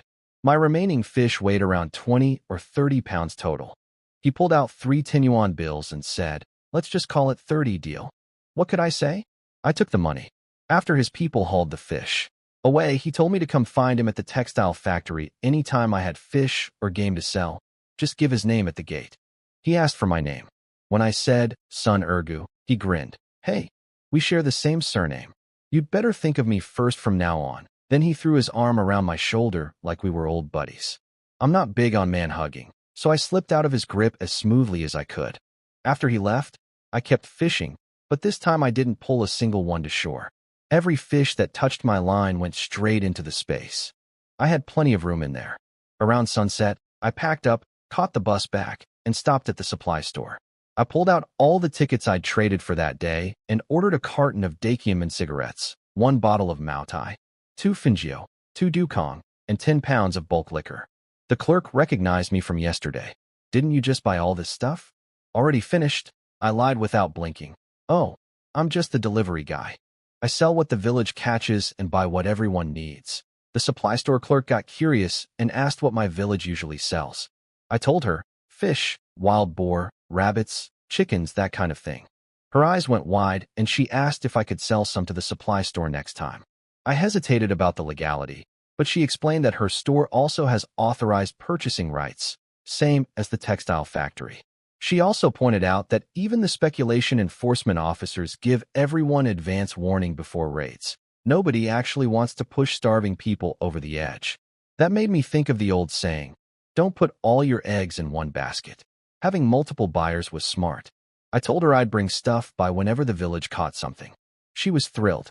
On the way home, I ducked into a grove of trees to store my basket in the space. I'd figured something out. In an era where people can barely eat, meat is king. Over the next 5 days, I hunted in the mountains and fished in the river nonstop. Never went to the city once. By the end, my space held 200 or 300 fish weighing 600 or 700 pounds total, 32 wild boars, and over 100 rabbits and chickens combined. That's not counting what I brought home for the family each day. But my constant trips in and out of the mountains with armloads of game started drawing attention. Jealous whispers spread through the village.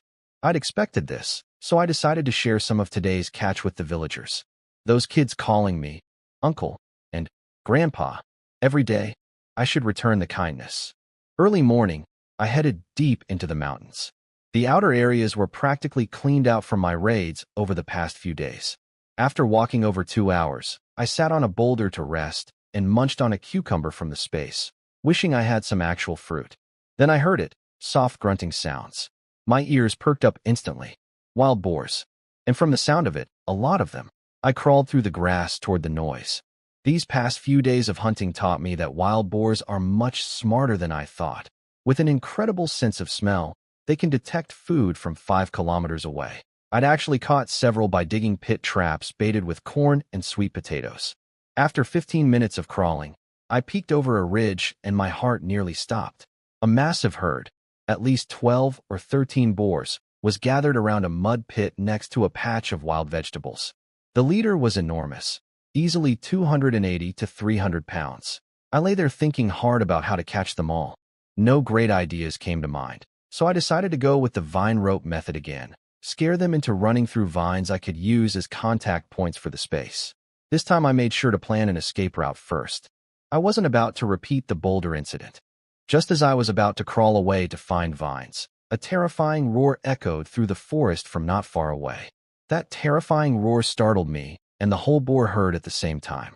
I flattened myself on the ground and waited to see what was coming. If whatever made that sound picked a fight with the boars, even better for me. The ground started trembling. Then a massive black bear burst out of the trees and roared at the boars. The biggest boar, a real monster I nicknamed the Tank, grunted back and charged straight at the bear with his whole crew behind him. What followed was one of the most brutal fights I've ever seen. The bear stood up on its hind legs and swatted the first boar clean off the ground, dead on impact. 2 more went down with the next swipe, one killed instantly, the other twitching on the ground. But the boars didn't scatter. They split into groups and attacked from all sides. The bear kept swinging, taking down boar after boar, but fighting this many was draining its energy fast. Its movement slowed. Its breathing got heavy.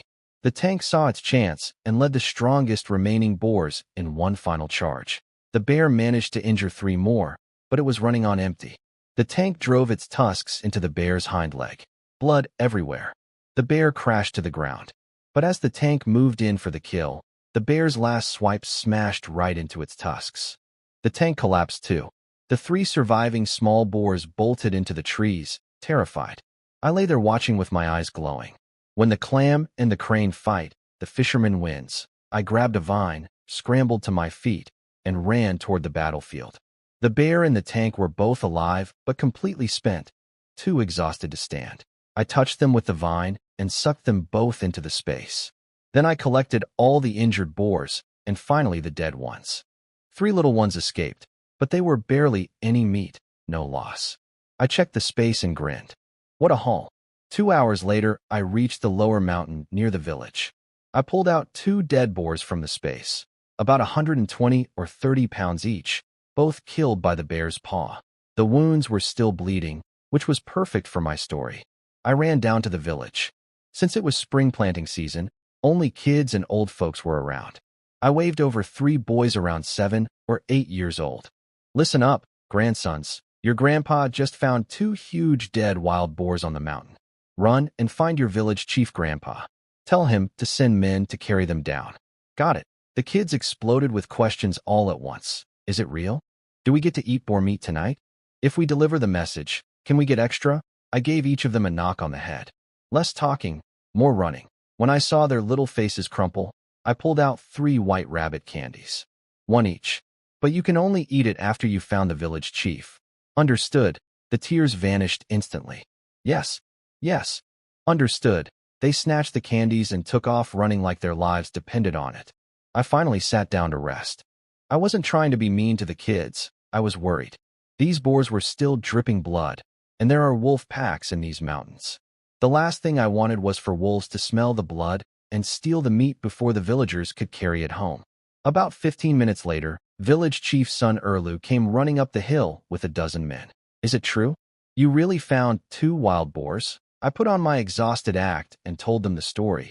I saw a bear fighting a boar herd. The bear killed several, then left without eating them all. I just dragged 2 dead ones back. Everyone's faces lit up with excitement. Erlu wanted me to lead them up, but I waved him off, saying I was too tired to walk anymore. I told them to follow the path for 20 minutes. The boars were right by the road, impossible to miss. He sent 2 guys back to the village office to grab guns in case of wolves, then led the rest up the mountain. As the men passed me, they all gave me thumbs up. Uncle Urgu, you're a legend. Second Grandpa, amazing. I told them to quit sucking up and hurry before wolves found the meat. Once everyone was gone, I stood up, brushed off my pants, and muttered to myself, being a good person is exhausting. I give away the meat, do all the work, and have to put on a show. Being the village elder is not easy. Back home, Mom rushed over to check me for injuries. I did a little spin to show her I was fine. She scolded me for being reckless, going near a bear that just woke up from winter hibernation. Dad didn't say anything, but I could see the worry in his eyes. Then Dad asked how I wanted to handle the boars. Mom suggested keeping one and giving one to the village. Even saying that, her face showed she didn't want to share it all. Both go to the village. We keep nothing, I said. Mom jumped off her chair. Are you stupid? You risked your life for those boars, and we don't keep a single one? Dad, on the other hand, nodded with approval. I sat Mom back down and explained. These past few days, people in the village are already getting jealous of all the game I've been bringing home. Now I show up with 2 boars weighing over 250 pounds total. If we keep half, that's 120 pounds for our family, and the remaining 130 gets split among 50-plus households. Almost 300 people. You think they won't resent us? Mom fired back. Why should they resent us? My son risked his life for this meat. They should be grateful they're getting anything. I tried the philosophical approach. There's an old saying, people don't mind being poor, but they can't stand things being unfair. Mom wasn't having it. I don't care about your fancy sayings. If anyone complains about my son, I'll rip their mouth off. Then Dad stepped in with a loud shout that made me jump. Enough with the big speeches, son. Your mother's a stubborn woman. Mom whipped around on him. What did you just call me? Did you say I'm short-sighted? Am I wrong? Didn't my son bring this meat back? Dad softened his voice. Think about it. If we keep all this meat, can our family still hold our heads up in this village? Everyone here shares the same surname. We help each other. If our son gives the meat away, the whole village will know he's a good, generous person. That reputation is worth more than any amount of pork. Mom opened her mouth to argue, but nothing came out. She knew he was right. I backed up Dad's argument. Mom, we lose a little meat but gain everyone's respect. And honestly, the game in these mountains belongs to the collective anyway. After this, nobody will complain when I bring home a rabbit or a chicken. Mom's eyes were still wet and her hands kept twisting her shirt hem. After a long silence, she wiped her tears and nodded. Fine, do what you want. You're a fool, son. I hugged her shoulder. Not a fool, Mom. I'm playing the long game. Soon the village chief arrived with a big group and the 2 boars on their shoulders. Half the village had followed them, it seemed like. Urlu asked my parents how they wanted to handle the meat, clearly expecting us to keep a share. I spoke up right away.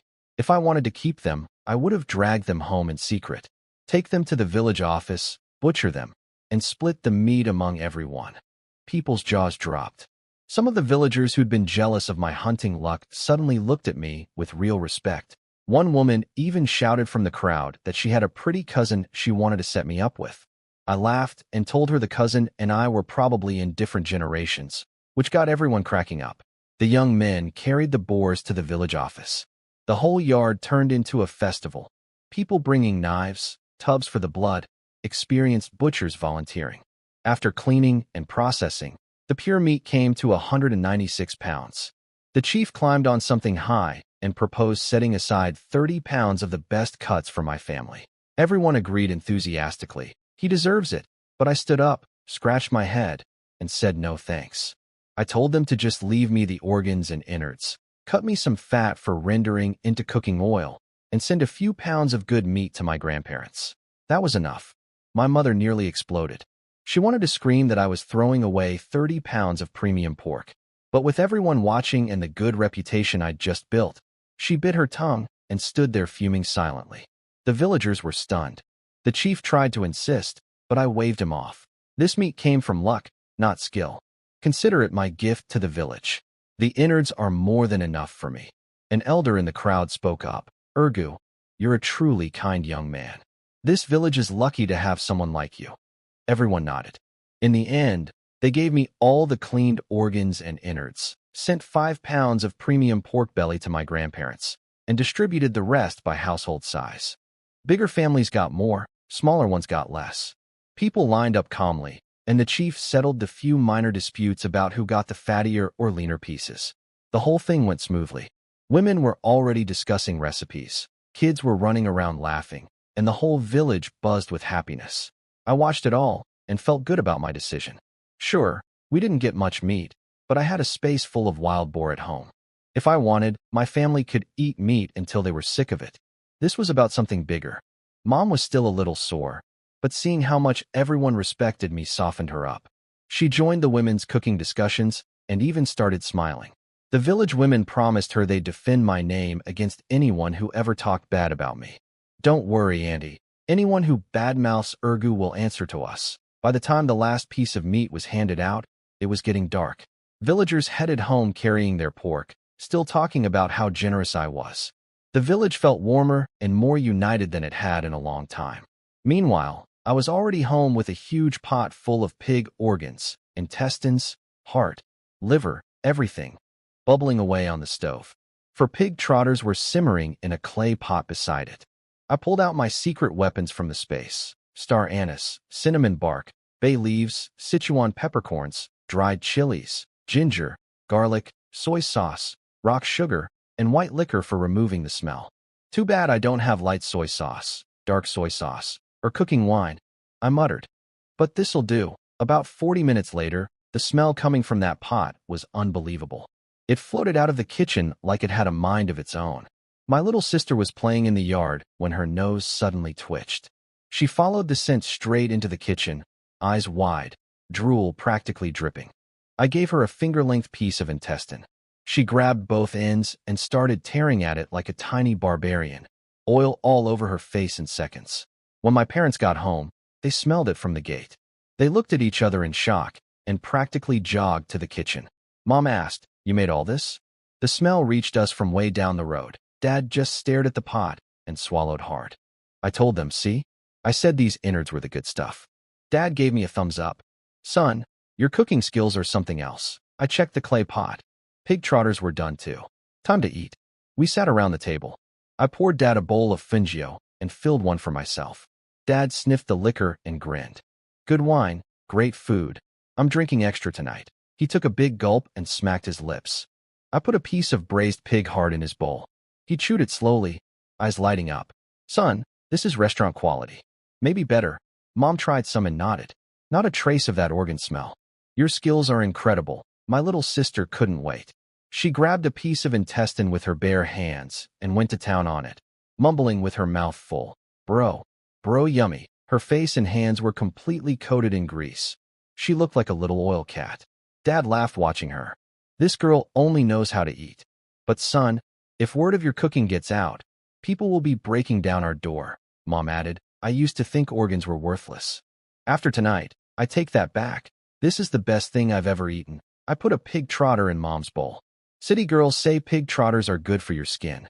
She smiled and bit into it. We ate, drank, and talked late into the evening. Dad and I went bowl for bowl on the fungio, chatting about village gossip. My sister kept eating nonstop, occasionally reaching over to steal food right out of our parents' bowls. Mom watched us all with the happiest smile I'd ever seen on her face. Past 1 in the morning, I showed up at the pigeon market again. Paid my 10-cent entrance fee. The 2 guards looked confused at my empty hands. I explained the goods were stashed outside, but I was definitely selling tonight. 13th uncle, a voice called out. I froze for a second before realizing it was Louis Show. He was calling me that because of last time's fake uncle stunt. I played along. "Nephew, you're too polite." Lou wanted to slap himself. He was still haunted by the memory of me screaming about my imaginary armed uncles. And it bugged him that I'd casually called him nephew, and he couldn't take it back.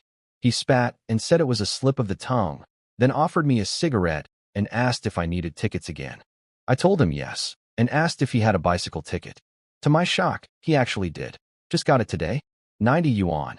And he swore he wasn't making a penny on it. Payment in grain only." I nearly choked. "A bicycle costs less than 200, and you want 90 just for the ticket? Are you robbing me?" He swore on his life that's what he paid for it. I believed him. In this market, reputation matters. Plus, he said the ticket had no expiration date. That sealed it for me.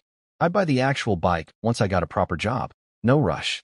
We agreed on the deal, about 180 pounds of pumpkins, 6 or 7 from my space. Easy. Then a middle-aged man from the cigarette factory approached me. He had 2 cartons of Dakiamin cigarettes, offering them at 3 yuan 50 per carton instead of the standard 4. No ticket needed, grain payment only. As an old smoker, I couldn't resist. I asked how many he had, and we struck a deal. I'd pay in sweet potatoes at 12 cents per pound, same rate as last time. Lou confirmed the price was fair. The man quickly calculated he'd get 146 pounds of sweet potatoes. I rounded up for him. Then a woman in her 30s rushed over and grabbed my hand. She had a Shanghai brand wristwatch, retail price 120 yuan. She was asking 115, no ticket required, grain payment. The watch gleamed even in the dim light. I'd been wanting a watch, so I agreed on the spot. Lou teased me. Big spender. You just got a bike ticket and a watch. That's 2 out of the 3 must-haves for a wedding. You're almost set. I shot him a look. Well, I've got plenty of uncles to help out. And a ticket-dealing nephew doesn't hurt either. Louis' show went quiet after my nephew joke. I told everyone to follow me to pick up the goods and reminded them to be careful. Lou whispered to the other 2 behind him, "Stay behind me. Don't rush toward the food. This kid has a dozen uncles with guns guarding the spot. If something happens, don't say I didn't warn you." The cigarette man and the watchwoman both broke into a cold sweat, but they'd already handed over their stuff, so they had no choice but to follow. Lou acted calm since he'd been here before, but I noticed him conveniently forgetting that he was just as terrified the first time. At the familiar corner, I pulled everything out of the space when nobody was looking. 18 big pumpkins, 2 sacks of sweet potatoes, and 1 sack of corn. I split them up, 6 pumpkins for Lou, 8 for the watch lady, and 2 bags of sweet potatoes for the cigarette man. The lady asked if I could wait while she went to get her husband. I told her we'd be here. I still had more business with Lou anyway. While she was gone, Lou begged me to stop calling him nephew. I laughed and agreed, just a joke. Then a noise came from the direction the cigarette man had walked. Lou flinched. I casually waved my hand toward the sound, and it stopped. Whether that was coincidence or my imaginary uncles doing their job, Lou didn't need to know. I told Lou to give me everything he had: cigarette tickets, liquor tickets, sugar tickets, cloth tickets, and cotton tickets. The total came to 50 yuan and 60 cents. The cotton tickets were highway robbery, 1 yuan per pound when cotton itself costs 180. But I knew cotton would be scarce for the next decade, so I paid up. I had, for pumpkins and a sack of corn left, which I used to buy 6 tea mug tickets, 2 shoe tickets, 10 pounds of bulk liquor tickets, and some other small items to settle the difference. Just as we finished, the watch lady came back with her husband, a skinny guy who didn't look like much. But then he pulled out 3 big burlap sacks, loaded up over 200 pounds of pumpkins, threw 2 sacks on his own back, and his wife carried the third. They thanked me and marched off like it was nothing. I stared after them in disbelief. Don't let the skinny frame fool you. That man's bones are packed with muscle. Lou whistled, and 6 guys came running out of a dark alley. They waited at a distance until I waved them over. Then each grabbed a pumpkin and vanished into the night. I teased Lou about having so many men. He snapped at me for calling him nephew again. I apologized, slip of the tongue, then asked about his crew. He said they were all brothers who looked out for each other, doing various jobs to get by. That gave me an idea. I asked if any of his people dealt in antiques or old paintings and calligraphy. He looked at me like I was crazy. Nobody wants that stuff right now. You could leave it on the street and nobody would pick it up. I told him it wasn't for me, but for an elder in my family who collected things like that. Lou nodded understandingly and said he knew someone in that business. He'd introduce us next time I came by. After I left, I'm sure Lou was thinking the same thing as always. A young guy with spending money, a dozen armed uncles, and now an elder who collects antiques. Must be from a powerful family. Let him think whatever he wants. The next morning, I checked the space and looked at the wild boars killed and injured by the bear. In this era, that's serious wealth. I needed money, especially if I wanted to buy antiques at the pigeon market next time. So I decided to sell the boars. I grabbed 2 pancakes Mom left me and headed for the city. I remembered Sun Fugue saying his textile factory was near Beihai Park. Took the bus 6 stops and found the place. At the gate, I told the guard I was looking for purchasing Chief Sun Fugue.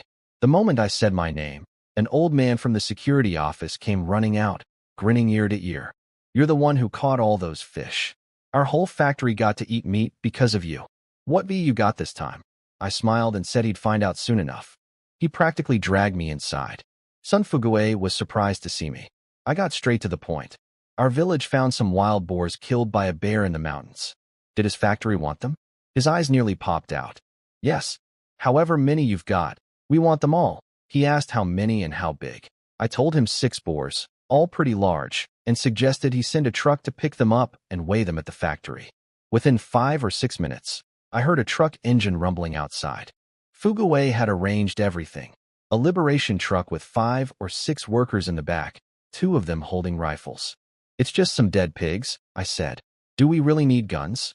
Better safe than sorry, he replied. We drove to a grove of trees outside the city. I told Fuguei and the crew to wait while I went in to talk to my uncles. First, keeping up the fiction. Once I was alone and sure nobody could see, I pulled all 6 boars out of the space and laid them on the ground. When I brought Fuguei and his guys over, they all gasped. These boars were massive, thick fur, huge bodies, clearly killed by powerful blows. Fuguei walked around them, nodding with satisfaction. These are impressive. Name your price. I honestly didn't know what to ask. The official price for pork is around 75 to 80 cents per pound, but on the black market it's hit $3.50. I told him to just make me a fair offer. He appreciated the honesty and laid it out straight. Black market price for butchered pork was $3.50 per pound, but since these were whole, unprocessed boars, he'd pay 3 yuan per pound. My heart nearly jumped out of my chest. That was way more than I expected. I agreed immediately. We drove back to the factory. Fuguei sent the boars to be weighed and took me to his office for tea and cigarettes. Sitting there, it still didn't feel real. Everything had gone so smoothly. He told me this delivery was a huge deal for the factory. His workers hadn't tasted pork in ages. I agreed that times were tough everywhere. Fuguei and I kept chatting over tea until someone came in to report. All 6 boars weighed a total of 997 pounds. Fuguei waved the guy away and said, let's round it up to 1,000. 3 yuan per pound. That's 3,000 yuan, 3,000. I tried to act humble. That's too generous, brother. He waved it off. We're family now. Just remember to bring us good stuff next time. Before I took the money, I asked if I could get some tickets too, deducted from the total. Fuguei laughed and pulled a thick stack of tickets from his drawer. I prepared these after you sold us the fish. And don't even think about paying for them. These are gifts between brothers. Getting tickets is easy for people like us. It's regular folks like you who have it hard. I wasn't going to argue with that. I thanked him sincerely and told him I'd show my gratitude through future deliveries. Around 11, he invited me to stay for lunch at the factory cafeteria. Free food. I wasn't about to say no. He introduced me to the head chef, a big, confident man named Tian Rongtong. Fuguei told me this chef could compete with the best cooks in the whole city, and that if Fuguei wasn't around in the future, I should find Chef Tian instead. Chef Tian shook my hand warmly. Brother son, it's because of you we have real ingredients to work with today. A good cook can't do anything without good food. The dishes he brought to our private room upstairs were incredible. Even as someone from the future who'd tasted all kinds of food, I couldn't find a single fault. This man's skills rivaled any modern professional chef.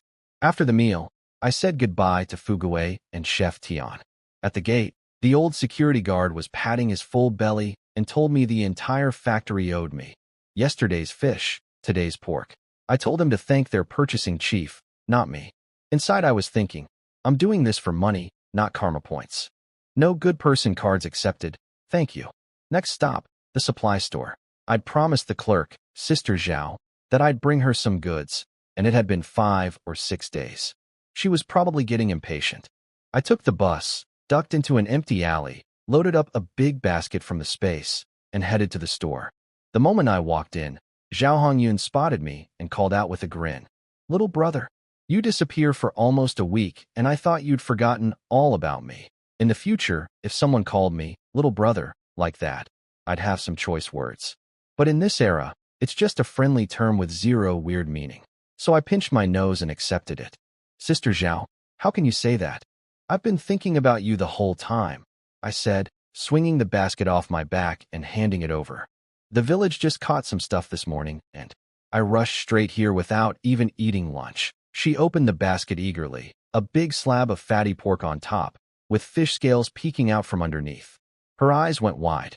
She sent one clerk upstairs to fetch the manager and yelled at another guy named Sun Dishing to stop napping in the storage room and bring the scale. Dishing came out yawning. I handed him a cigarette and teased him about working too hard at certain activities at night. He smacked my arm and called me a punk kid. Before we could weigh anything, the manager came downstairs, a thin man in his 50s named Gao Zhonghua, white-haired but sharp-eyed. He asked what all this talk about meat and fish was about and who I was. That's when Zhao Honyun pulled a fast one. Without missing a beat, she introduced me as her distant cousin. Just like that, I had a new, older cousin I'd never met before. Manager Gao shook my hand and thanked me. Zhao jumped in again, explaining that I normally sell to other state-run factories, but she'd asked me to remember their supply store too. Gao promised to match whatever price I got elsewhere.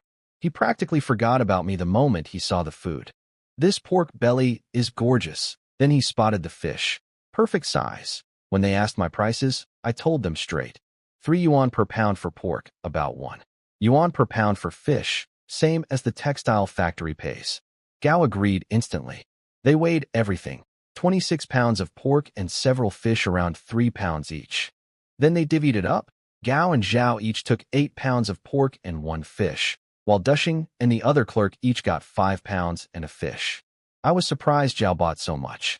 A clerk's salary is maybe 30 to 35 yuan a month, and 8 pounds of pork plus fish would eat up most of that.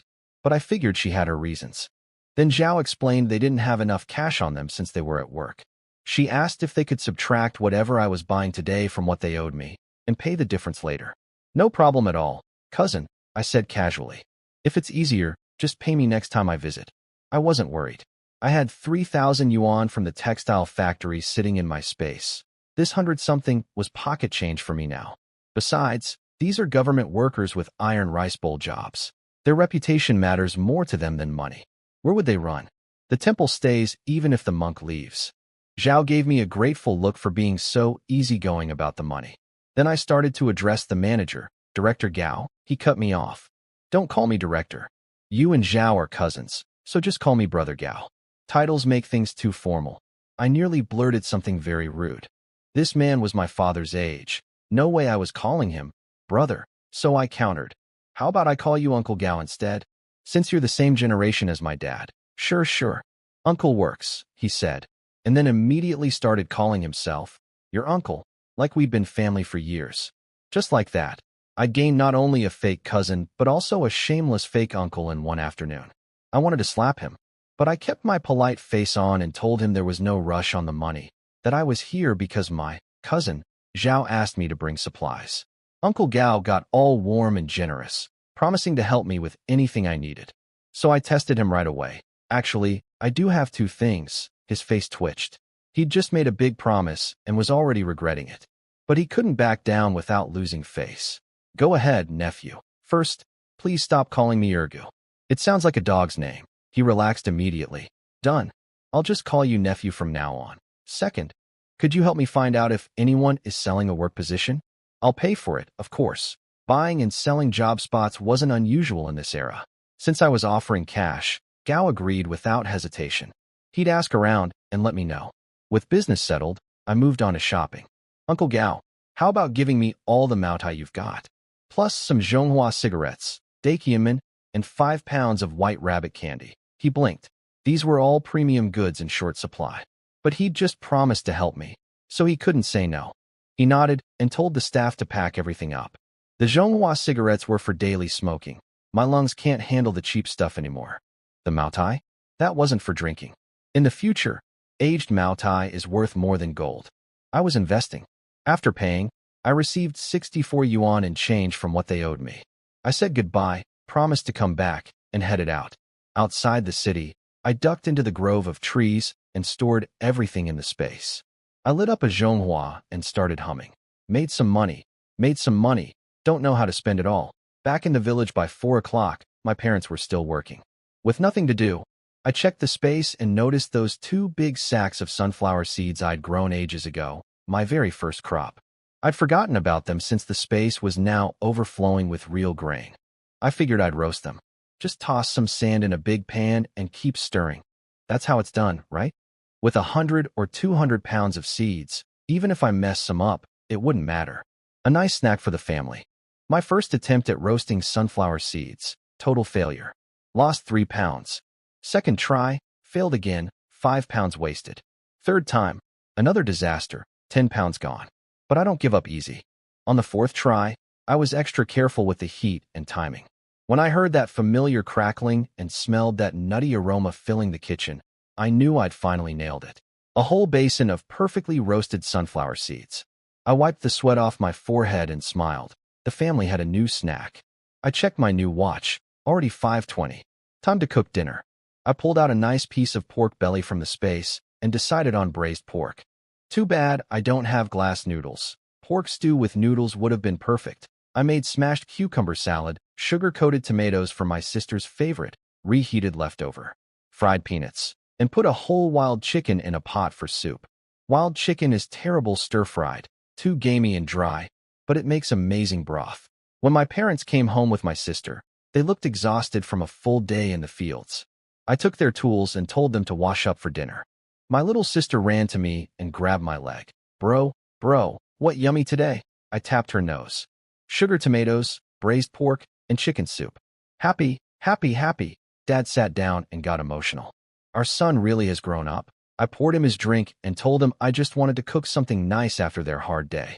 Mom started crying. She said ever since my failed matchmaking, I'd become a completely different person, more mature, more thoughtful, more caring. Almost like I wasn't the same boy anymore. Dad snapped at her through his own teary voice. The kid's doing great. What are you crying for? Shut up. I'm crying because I'm happy. Then Mom got quiet and asked about my older sister, son Ernie, their firstborn, 8 years older than me. She'd married a soldier and followed him to Fujian province. They had 2 kids, Xiaolong, 8, and Xiaofeng, 5. Mom worried whether they were eating enough in these hard times. The table went silent. I quickly reassured her. Mom, big sister married a military man. The army gets fed no matter what, otherwise who'd defend the country. And brother-in-law treats her like a princess. Dad backed me up between sips of liquor. Mom still looked worried, so I offered to visit them in Fujian sometime. Her eyes lit up, then she shook her head. Too far. Too dangerous for someone who's never traveled. I dropped it and changed the subject to eating before the food got cold. My sister, face smeared with tomato and sugar, yelled with her mouth full, "Eat! Eat!" After dinner, I lay in bed thinking. I needed a job, not just for money, but for the paperwork. In this era, you can't travel anywhere without a work certificate and introduction letter. You can't even get a hotel room. I should ask both Uncle Gao at the supply store and Sun Fuguei at the textile factory to help me find a job opening. My parents' employment situation would have to wait. I fell asleep without realizing it and woke up past midnight, 12:31 according to my new watch. Lay there for half an hour with zero sleepiness. Finally, I sat up. Might as well visit the pigeon market. I've got money now, and it's time to start collecting antiques. After a 50-minute walk, I was near the big willow tree again, 10 minutes from the pigeon market. But as I approached an alley entrance, I noticed 2 people lurking in the shadows. I tensed up, but kept walking. Then a woman's voice called out, "Young man, are you heading to the pigeon market?" She explained that she and her husband wanted to sell 2 laying hens there, but couldn't afford the 10-cent entrance fee. They were hoping to catch a buyer outside. She held up 2 old hens. I thought about it. If the price was right, I could put them in the space. Hens lay eggs. Eggs hatch chicks. Chicks become hens. Unlimited chicken and eggs forever. How much? I asked. She said 6 yuan each was the minimum for laying hens, but she didn't want cash. She wanted corn flour or ground cornmeal instead, because her family had nothing to eat. 6 yuan per hen was fair for this era. I offered cornmeal. Then the husband spoke up. How about 20 cents per pound? I turned around and walked away without a word. The market price for cornmeal was already 50 to 60 cents per pound. 20 cents was an insult. He chased after me. Okay, 30 cents. I kept walking. 40 cents per pound, I said over my shoulder. Take it or leave it. They looked at each other. The husband gritted his teeth. Deal. I wasn't trying to be mean to a struggling couple. but they'd started by trying to scam me at less than half the going rate. I had to set the boundary. I pulled out a 30-pound sack of cornmeal from the basket. The man weighed it in his hands. People in this era can judge weight by feel, and nodded. They handed over the hens, and we parted ways. Once out of sight, I ducked into an alley and sent both hens into the space, where I built them a proper little coop. These were my only confirmed breeding chickens. My entire poultry future depended on them. No room for carelessness. At the pigeon market, I found Louis' show and traded more pumpkins and cornmeal for tickets. Then I wandered around the market aimlessly. Under a big tree, I spotted something unexpected, a guy selling guns. A middle-aged man sat on the ground with a Type 38 rifle and a Browning pistol laid out in front of him. I'd never touched a real gun in my past life. I squatted down and picked up the pistol, turning it over in my hands. My heart was pounding. 80 yuan for the rifle, 40 for the pistol, he said. I tried to bargain. 100 for both? He didn't even blink. Get lost. Don't waste my time. I almost walked away. But then I thought about it. I walk alone through dark roads at night, carrying serious money. Besides being a little stronger from the spirit water, I had zero means of self-defense. In an era where getting robbed on a night road is a real possibility, I needed something. What about bullets? If I buy both guns at full price, can you throw in some ammunition? The gun seller offered 10 free bullets per gun, with extras at 5 cents each. I ordered 500 rifle rounds and 200 pistol rounds. He didn't flinch, said 700 was nothing for him. Total came to 155 yuan. I told him I didn't have cash, but could pay in grain. His eyes lit up. Food is harder to get than money these days. I showed him my cornmeal. He checked the quality, saw it was pure golden corn flour with no filler, and offered 150 per pound. I had 70 pounds of cornmeal. That covered 105 yuan.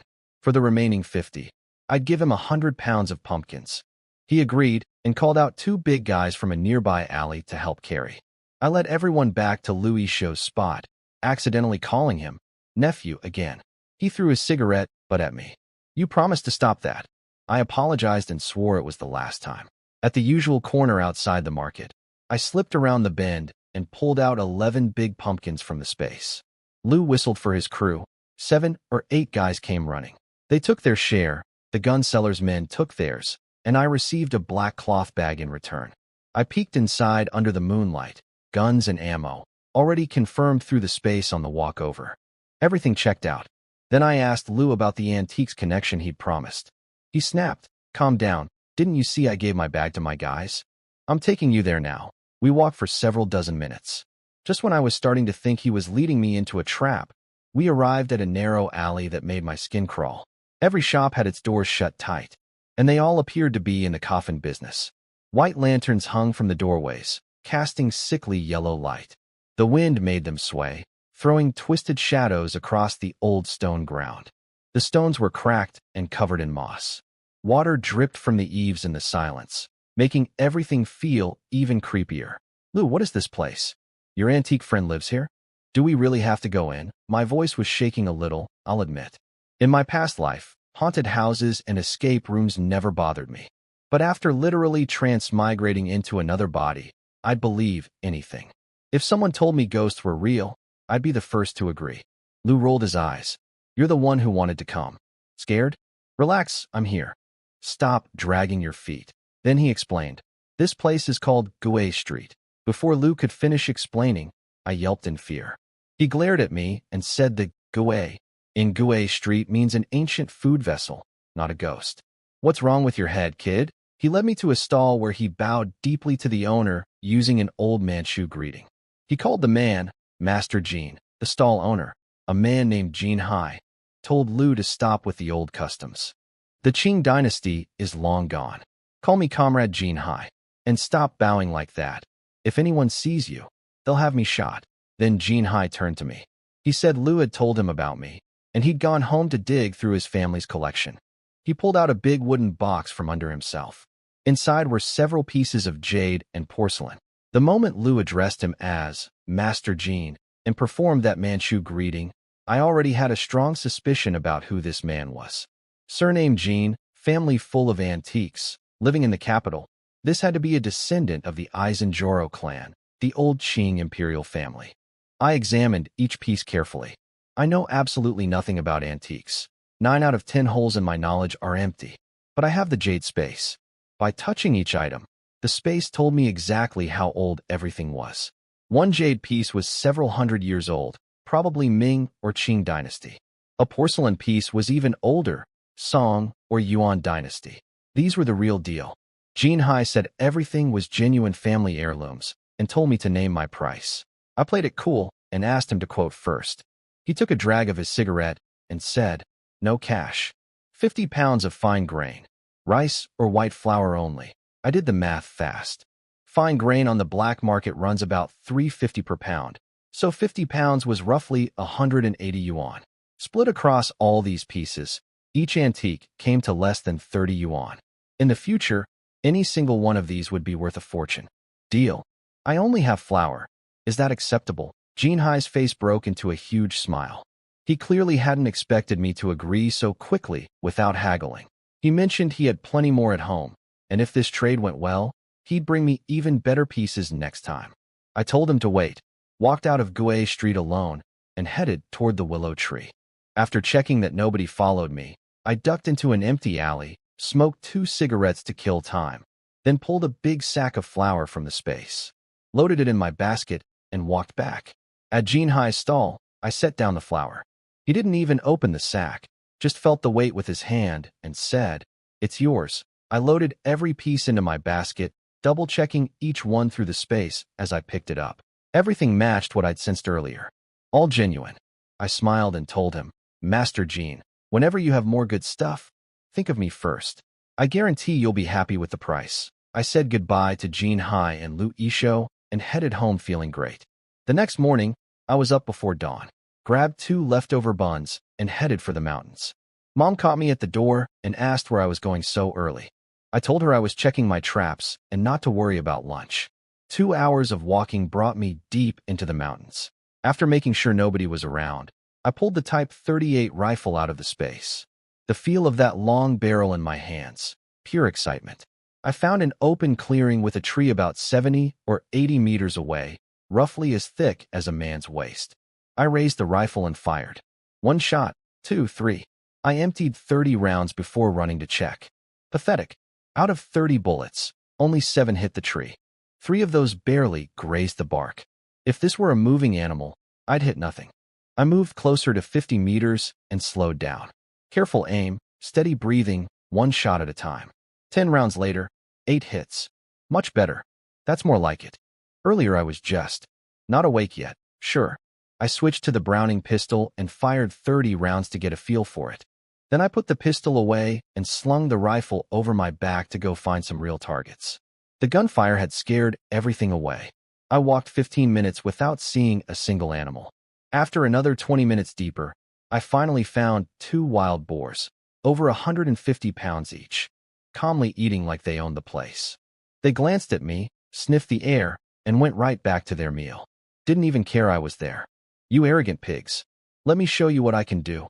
I shouldered the rifle, aimed at the bigger one, and fired. The bullet hit it right in the eye. It dropped instantly into a pool of blood. The other one panicked and bolted. I worked the bolt action as fast as I could and fired again, but the shot missed, kicking up dirt beside the fleeing boar. "Still need practice." I sighed, collected the dead boar into the space, and sat against a rock for a smoke break. On the way back down, I checked my traps, mostly just markers to help me navigate, honestly. I picked up 5 wild chickens and 3 rabbits along the way. Near the village, I pulled out a small dead boar from the space, about 70 or 80 pounds, tied up with vines. Thanks to the spirit water, my body was strong enough to carry it without breaking a sweat. The usual crowd of kids and old folks swarmed me the moment I entered the village. "Second Grandpa caught another boar," one old man remarked casually. "Your luck is incredible. You never come back empty-handed." He meant nothing by it, but those words hit me like ice water. A cold sweat broke out across my back. If people started getting too suspicious about my never-ending luck, that could become a serious problem. The old man's casual comment hit me hard. He was right. Every single time I went to the mountains, I came back with something. If anyone got curious enough to follow me one day and saw me pulling animals out of thin air, my secret would be exposed. If that got reported, I'd end up as a lab rat being dissected by scientists. I quickly explained it away. It's not luck. I dug traps on the mountain a while back, and this boar just fell into one. The old man, son Erlong, waved his hands and assured me he wasn't trying to get a share.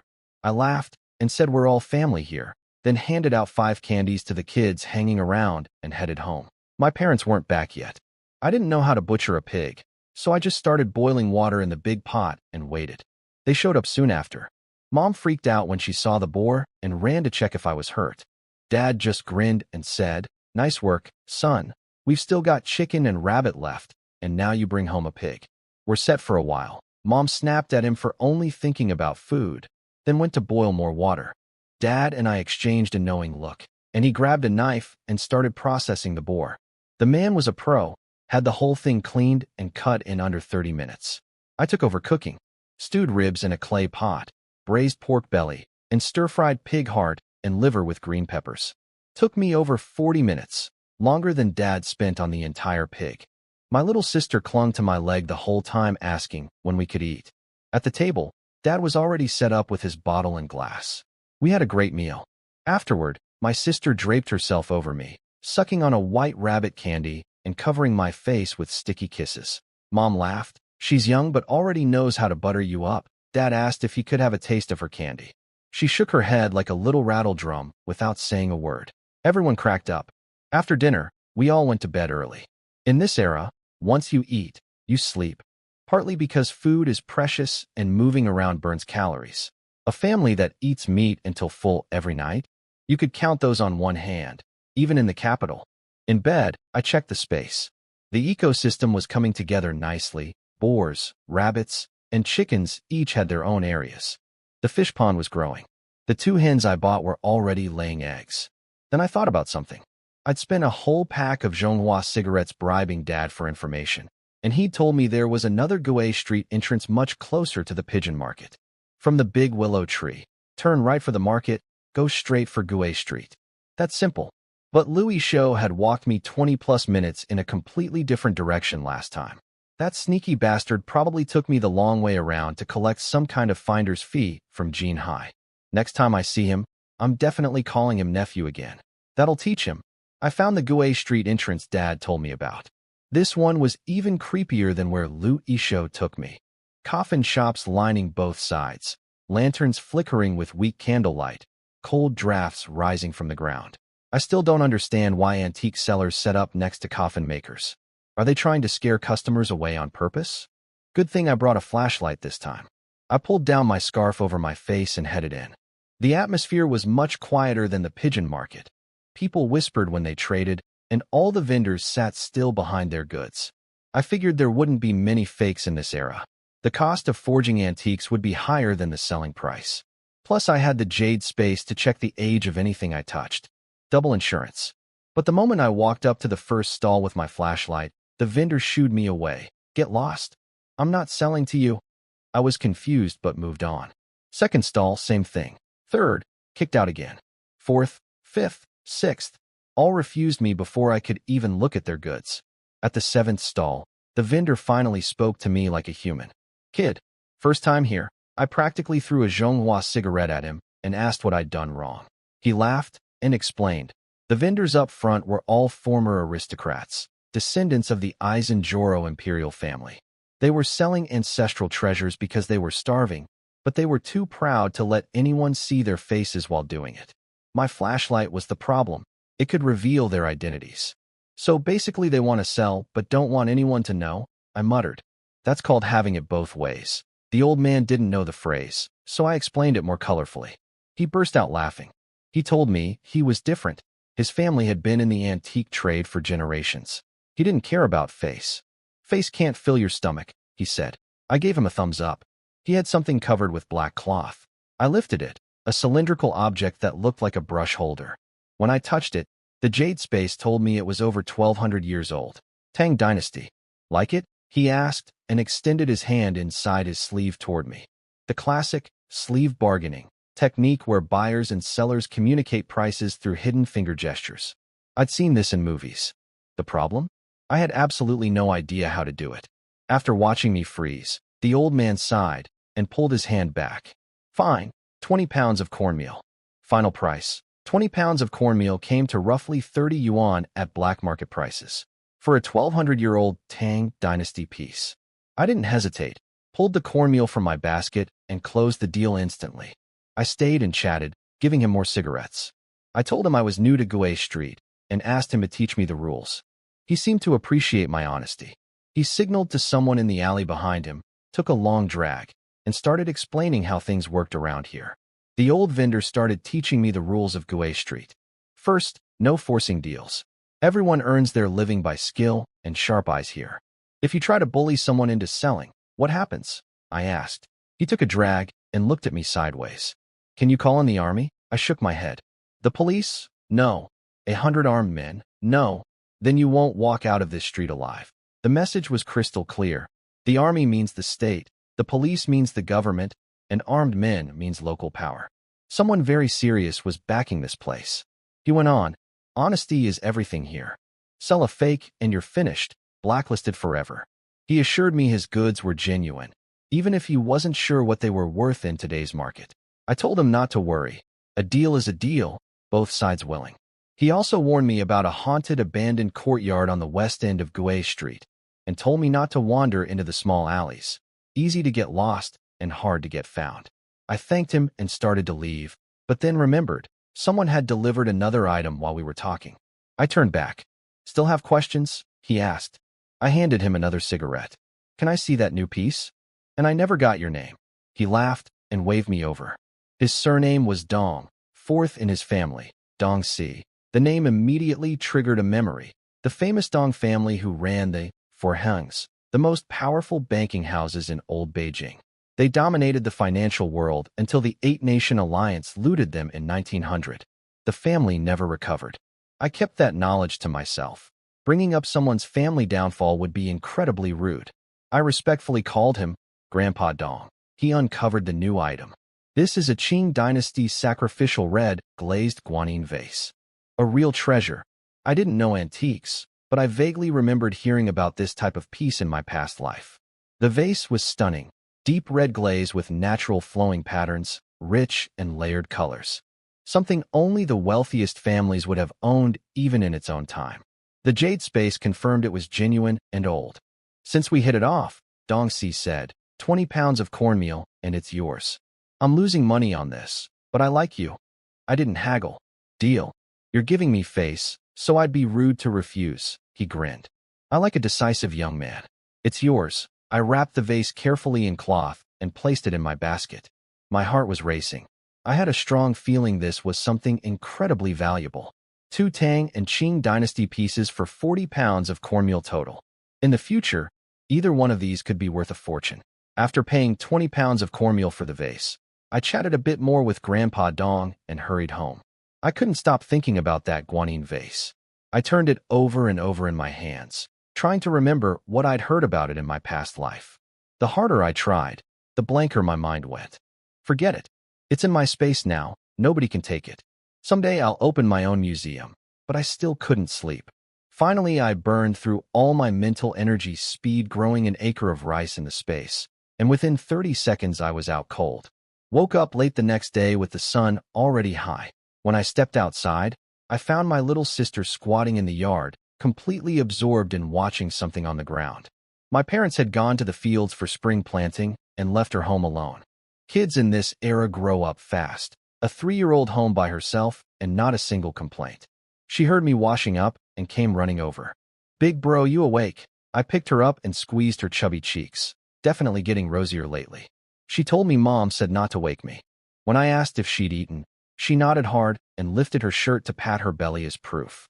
I quickly pulled her shirt back down and told her seriously, never lift your clothes in front of anyone, ever. Okay, big bro. I gave her a candy and she was happy again. I decided to visit my grandparents. Loaded up a basket from the space, 7 or 8 pounds of pork, 10 pounds of rice, 10 pounds of flour, 30 pounds of cornmeal, some tomatoes, cucumbers, and 2 apples. I wished I could bring more, but I still had no legitimate explanation for where all this food came from. I really needed that job. Grandpa and Grandma were sunbathing in their yard. They fussed as usual. We don't need all this. You brought too much last time. I told them about my mountain traps and assured them their grandson was doing well. They should eat without worrying. Grandpa patted my shoulder proudly, but warned me to be careful in the mountains. Grandma brought up marriage again, said I needed someone to take care of me. I scratched my head and told her I wasn't ready yet. Just wanted to make life better for the family first. On the walk home, a very serious thought hit me. My grandmother's name is Zhao Hongyun. The supply store clerk who calls herself my cousin is also named Zhao Hongyun. If those two ever found out they shared a name, the store clerk would have even more ammunition to milk our fake family connection. That woman was already shameless enough. Back home, I cooked lunch, wild vegetables with boar meat over rice. I've basically taken over all the cooking since Mom's meals are edible at best. Can't blame her though. After years of poverty, she cooks everything boiled or plain, barely uses oil or seasoning. I fed my little sister first, rice, pork, and malted milk. She ate with oil all over her face, little feet tapping happily. After she was full, I sat down with a bottle of Mao Tai and some fried peanuts. Now this is living. By 5 o'clock my sister was asleep and I started cooking dinner. My parents came home smelling the food from the gate. Dad's eyes lit up. Son, I could smell it from the street. Over dinner, I handed Mom 200 yuan. This is from selling wild boar meat. Both my parents froze. They had no idea I'd caught more boars. Mom immediately started worrying about the danger. I calmed her down, then brought up what I really wanted to discuss. Mom, Dad, I want to go visit big sister in Fujian. Mom shut it down instantly. Absolutely not. It's too far, too dangerous. You've never traveled alone. I pushed back gently. Big sister had been gone over 3 years. Mom herself said she missed her. I needed to go check on her. And I wouldn't leave right away. I still needed to arrange an introduction letter and train tickets. Mom kept shaking her head, so I looked to Dad for backup. He thought about it, then spoke up. There's an old saying, traveling 10,000 miles teaches more than reading 10,000 books. The boy's old enough. We do miss our daughter. Let him go. After a long internal struggle and plenty of begging from me, Mom finally gave in. But the flood of instructions that followed was endless. Send a telegram the moment you arrive. Don't skip meals to save money. Eat properly. Be careful with strangers. My eyes went red listening to her. Mom, I promise I'll take care of myself. Dad put his hand on my shoulder. Stay alert out there. Don't trust people too easily. Keep calm when things get tough. I'll remember, Dad. Over the next few days, I got ready for my trip to Fujian. First, I went to the village chief for an introduction letter. When Sun Erlu heard I was going to Fujian alone, his mouth dropped open wide enough to swallow an egg. Then I headed to the textile factory to ask Sun Fuguei for a work certificate and official introduction letter. In this era, documents from a state-run enterprise are like a golden pass. They open every door. At the factory gate, the old security guard spotted me and yelled, "Wild Boar Kid." What a terrible nickname. I handed him a cigarette and joked around. When he got nosy about why I was there, I told him to mind his gait and stop asking questions. He got genuinely mad and shooed me away, waving his cigarette like a weapon. I laughed it off.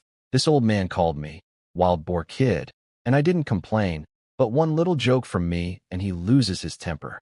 I'm clearly the bigger person here. In Fuguei's office, he welcomed me warmly with tea. I told him I needed a work certificate and introduction letter to visit my sister in Fujian. He didn't hesitate for even a second. Walked to his desk, wrote both documents on official letterhead, stamped them with his department seal, and handed them over in an envelope. Done in 2 minutes. Then he asked about my train ticket. When I said I'd buy it in a couple days, he waved me off. First time traveling, right? I'll have someone buy it for you. Just tell me where you're going and how long you'll stay. That's when I learned that even buying a train ticket requires an introduction letter in this era, stating your name, destination, and duration of stay. I wrote down Nanping Station in Fujian and estimated 12 days total. The math was rough. This era's slow trains stop at every single station. Beijing to Nanping is about 1,800 kilometers, probably 60 hours on the train, roughly 2 days and 3 nights each way. 6 days of travel round trip, leaving me about 6 days with my sister's family. Fuguei also asked when I wanted to leave. I said the day after tomorrow. Needed time to wrap things up at home. He promised the ticket would be ready. Before leaving, I mentioned I'd brought another delivery of goods for the factory. Fuguei's face lit up like a Christmas tree. He slapped my shoulder and gave me a thumbs up. Brother, you're the best. I swung by the factory kitchen and saw Chef Tian Rongtong through the window. He waved excitedly and came out to greet me. Brother son, more supplies for us. I gave Chef Tian a cigarette and told him I had another wild boar to deliver. His eyes lit up. I asked to borrow the kitchen's tricycle to haul it in. He offered to send helpers, but I quickly declined. Can't have people following me to an empty spot where I pull a 300-pound pig out of thin air. Tian showed me a shiny tricycle behind the kitchen and told me I could use it anytime without asking. I thanked him and pedaled toward the city gate. At the gate, the old security guard grinned and said, "Every time you show up, our cafeteria food improves 10 levels. Why don't you just join our purchasing department? We'd eat meat every meal." The idea actually wasn't bad, but I just fired back. "Is this factory yours? You think you can just hire people?" He swallowed his anger because he knew I was going to bring back food. He opened the gate and waved me through like shooing a fly. Outside the city, I parked in the grove of trees, smoked a cigarette, checked for witnesses, then pulled the biggest boar out of the space, the wild boar king. I'd originally wanted to keep him for breeding, but this beast kept attacking the other males in the space. Nearly killed 2 of them before I intervened. He had to go. When I rolled back through the factory gate, the guard's jaw hit the floor. "That thing's got to be 200 or 300 pounds. How did you catch it?" I handed him a cigarette and said, "Ever heard of a trap? Though with your intelligence, it might be hard to explain." He screamed after me about using traps against Japanese soldiers back in the day, but I was already pedaling away. I dropped the boar and tricycle off with Chef Tian, who was equally stunned by the size. Then I headed to Fugue's office. Before I could even light a cigarette, someone knocked. A young guy came in carrying an armful of supplies, things Fugue had sent him to buy for me. On the desk, a towel, a tea mug, a military canteen, toothpaste, toothbrush, everything I'd need for the train journey. "I know it's your first long trip," Fugue said. "Check if anything's missing." I looked at all the thoughtfully prepared items and felt genuinely moved. "Brother, you've thought of everything. I don't even know how to thank you." He waved it off. Between brothers, no need for thanks. Before he could say anything else, there was another knock at the door. The door opened, and a clerk came in to report. The wild boar weighed 286 pounds. At 3 yuan per pound, that came to 858 yuan. When Fugue pulled out a stack of bills, I stopped him. I asked him to deduct the train ticket, the travel supplies he'd bought me, and some cigarette and liquor money for the guys who ran errands. He tried to refuse, but I insisted. If he wouldn't let me pay, I'd be too embarrassed to ask for help next time. He sighed and agreed. Another knock. The ticket guy was back. He'd gotten me a sleeper ticket for the day after tomorrow, departing at 4:30 in the afternoon. I'd arrive in Fujian the next morning. I handed the guy 2 packs of Zhonghua as thanks. Fugue told him to just take them. After everyone left, Fugue handed me the remaining money. 858 for the boar. The supplies were just a few yuan, don't argue. Train ticket plus errand money. I kept 8. Rest is yours. I looked at the money. Brother, 8 yuan doesn't even cover the train ticket. He waved me off and stuffed the cash into my hands. I knew he'd covered the difference out of his own pocket. I made a mental note to repay this kindness. He invited me to lunch at the cafeteria, but I declined. Things to do at home. I promised to treat him and Chef Tian to a proper restaurant dinner after my trip. The walk home took over an hour. Halfway there, I nearly turned around to go buy a bicycle. My legs were screaming, but I couldn't explain where I got a bike ticket. I also kicked myself for not asking Fugue if his purchasing department had any job openings. Not my dream job, but better than nothing. My face still wasn't thick enough for that kind of ask. At home, nobody was around. I pulled out rice, flour, pork, and fish from the space, then carried it all to my grandparents' house. They were surprised and moved as usual. I told them about my Fujian trip. They worried a little but understood. A brother visiting his sister after 3 years apart. That evening, I told my parents everything was set. Mom started her endless safety lecture again. I teased her. "The train isn't until the day after tomorrow. Are you going to lecture me nonstop for 2 straight days?" She got flustered. "You ungrateful brat. I'm just worried. You've never been this far from home." I held her hand. "Mom, I'll be fine. I'll bring you back something good." She laughed through her tears. "I'm not your little sister. You can't buy me off with treats. Just come home safe." I grinned. "Maybe I'll meet a pretty girl on the train and bring her home as your daughter-in-law. Mom shook her head, but couldn't hide her smile. You and your big mouth. But if you really did bring one home, that wouldn't be bad at all. 2 days flew by, and it was time to leave. My parents both skipped work to see me off. Mom tried to give me back the 200 yuan I'd given her. Son, you'll need money on the road. We don't need it here. I told her I'd made over 800 from selling the boar and had plenty. To prove it, I pulled a thick stack of bills from my bag. That backfired. Mom's face went pale with worry. Don't flash money like that. What if someone robs you? I assured her I'd be careful. She kept pushing the 200 at me, but I refused firmly. Dad finally spoke up. If the boy says he's fine, let him be. But son, stay sharp out there. Don't be reckless. Call your sister from the station with your arrival time. And send us a telegram the moment you reach Fujian. I nodded and promised. Mom's eyes went red as she held my hand at the door, repeating her warnings one more time. I told her not to worry and headed out. Once I was past the village, I stored my suitcase and basket in the space. No point carrying that weight for an hour. Near the city, I pulled the suitcase back out. At the train station, I stopped at the post office and called my sister's military base to let them know I was coming. Meanwhile, in Fujian at the army base, a soldier delivered the message to my brother-in-law Zhao Yinxiang. A man named Sun Ergu called. Says he's your wife's brother. Arriving in about 60 hours, a buddy of Zhao's teased him. You just had a fight with your wife, and now her family's coming to back her up. Better watch yourself. Zhao laughed it off. My brother-in-law? That kid is pale and pretty as a girl. I could take 3 of him with one hand. But when he got home, he turned into a completely different person. His wife, my big sister Sun Ernie, was giving him the cold shoulder. He tried to butter her up. Honey, I have amazing news. She didn't even look up. Go pick up the kids from school instead of sitting there like a lord, smoking and drinking tea while I handle everything.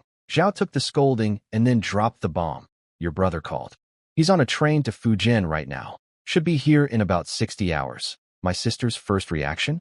She didn't believe him. Don't lie to me. My family can barely afford food. How would my brother get a train ticket and introduction letter? If you want to make me happy, at least make up something believable. Zhao swore on everything he could think of. The message came straight from the reception office. Caller identified himself as Sun Ergu, her brother, no question about it. She asked him one more time, dead serious. Is this real? Real? Realer than real. Her face transformed. Suspicion melted into pure joy. She started pacing the room, whispering to herself, my little brother is really coming. This is wonderful. Meanwhile, my sister started planning what to cook for me, then immediately switched to worrying about whether my train would be late or if I'd run into trouble. Her husband Zhao Yinxiang watched her pace around like a headless chicken, gave up trying to talk to her, and went to pick up the kids from school himself. As for me, I was on the train, and the excitement lasted exactly 5 minutes. I'd never ridden an old greenskin train in my past life, and now I understood why. The seats were rock hard, the aisles jammed with luggage, the car swayed and rattled, and the air was a cocktail of unpleasant smells. Compared to the bullet trains of the future, smooth, clean, fast, comfortable, this was like comparing a palace to a barn. At least Fugue got me a sleeper ticket. I walked into the small compartment and immediately opened the window.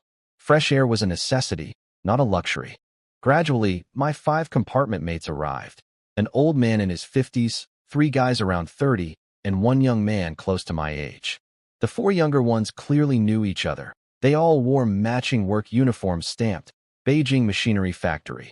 After everyone stowed their bags, nobody climbed to their bunks. We all sat on the lower beds and started chatting. About half an hour in, one of the machinery guys asked what I did. I told them I worked at the Beijing textile factory and was heading to Fujian on business. I pulled out Dakiamin cigarettes, not the Zhonghua, no need to show off, and handed them around. The old man politely declined, preferring his own tobacco pipe. Cigarettes broke the ice fast. The group leader was Zhang Hongying, accompanied by Li Yuanchao, Li Jiangguo, and Li Difu. The old man just said his surname was Zhao. Within 1 cigarette, we were chatting like old friends. Zhang told me they were heading to Zhejiang on business, and we'd be travel companions for most of the journey. First time traveling? Ask us anything. We've done this plenty of times. About an hour into the ride, a knock interrupted our conversation. A train attendant announced dinner service. Rice, noodles, or steamed buns. with over a dozen dish options available in half portions. Zhang stood up, pulled money from his bag, and ordered for his group 9 corn buns, 2 rice portions, 1 meat dish, 2 vegetable dishes, 2 bottles of erguota liquor, and 8 beers. The attendant calculated everything quickly, for yuan and 22 cents plus meat ration tickets. Zhang paid with a 10 yuan bill, got his change and meal tickets, and the attendant politely told us the food cart would come by shortly. I was genuinely surprised by how professional and courteous the train staff was. In the future, people always complained about greenskin train service. But here in this era, the attendant was polite, efficient, and pleasant. Didn't see that coming. I quickly figured out why the train staff was so polite. In this era, train passengers usually have real jobs, and some could be high-ranking officials traveling in any car. One rude moment could mean offending the wrong person.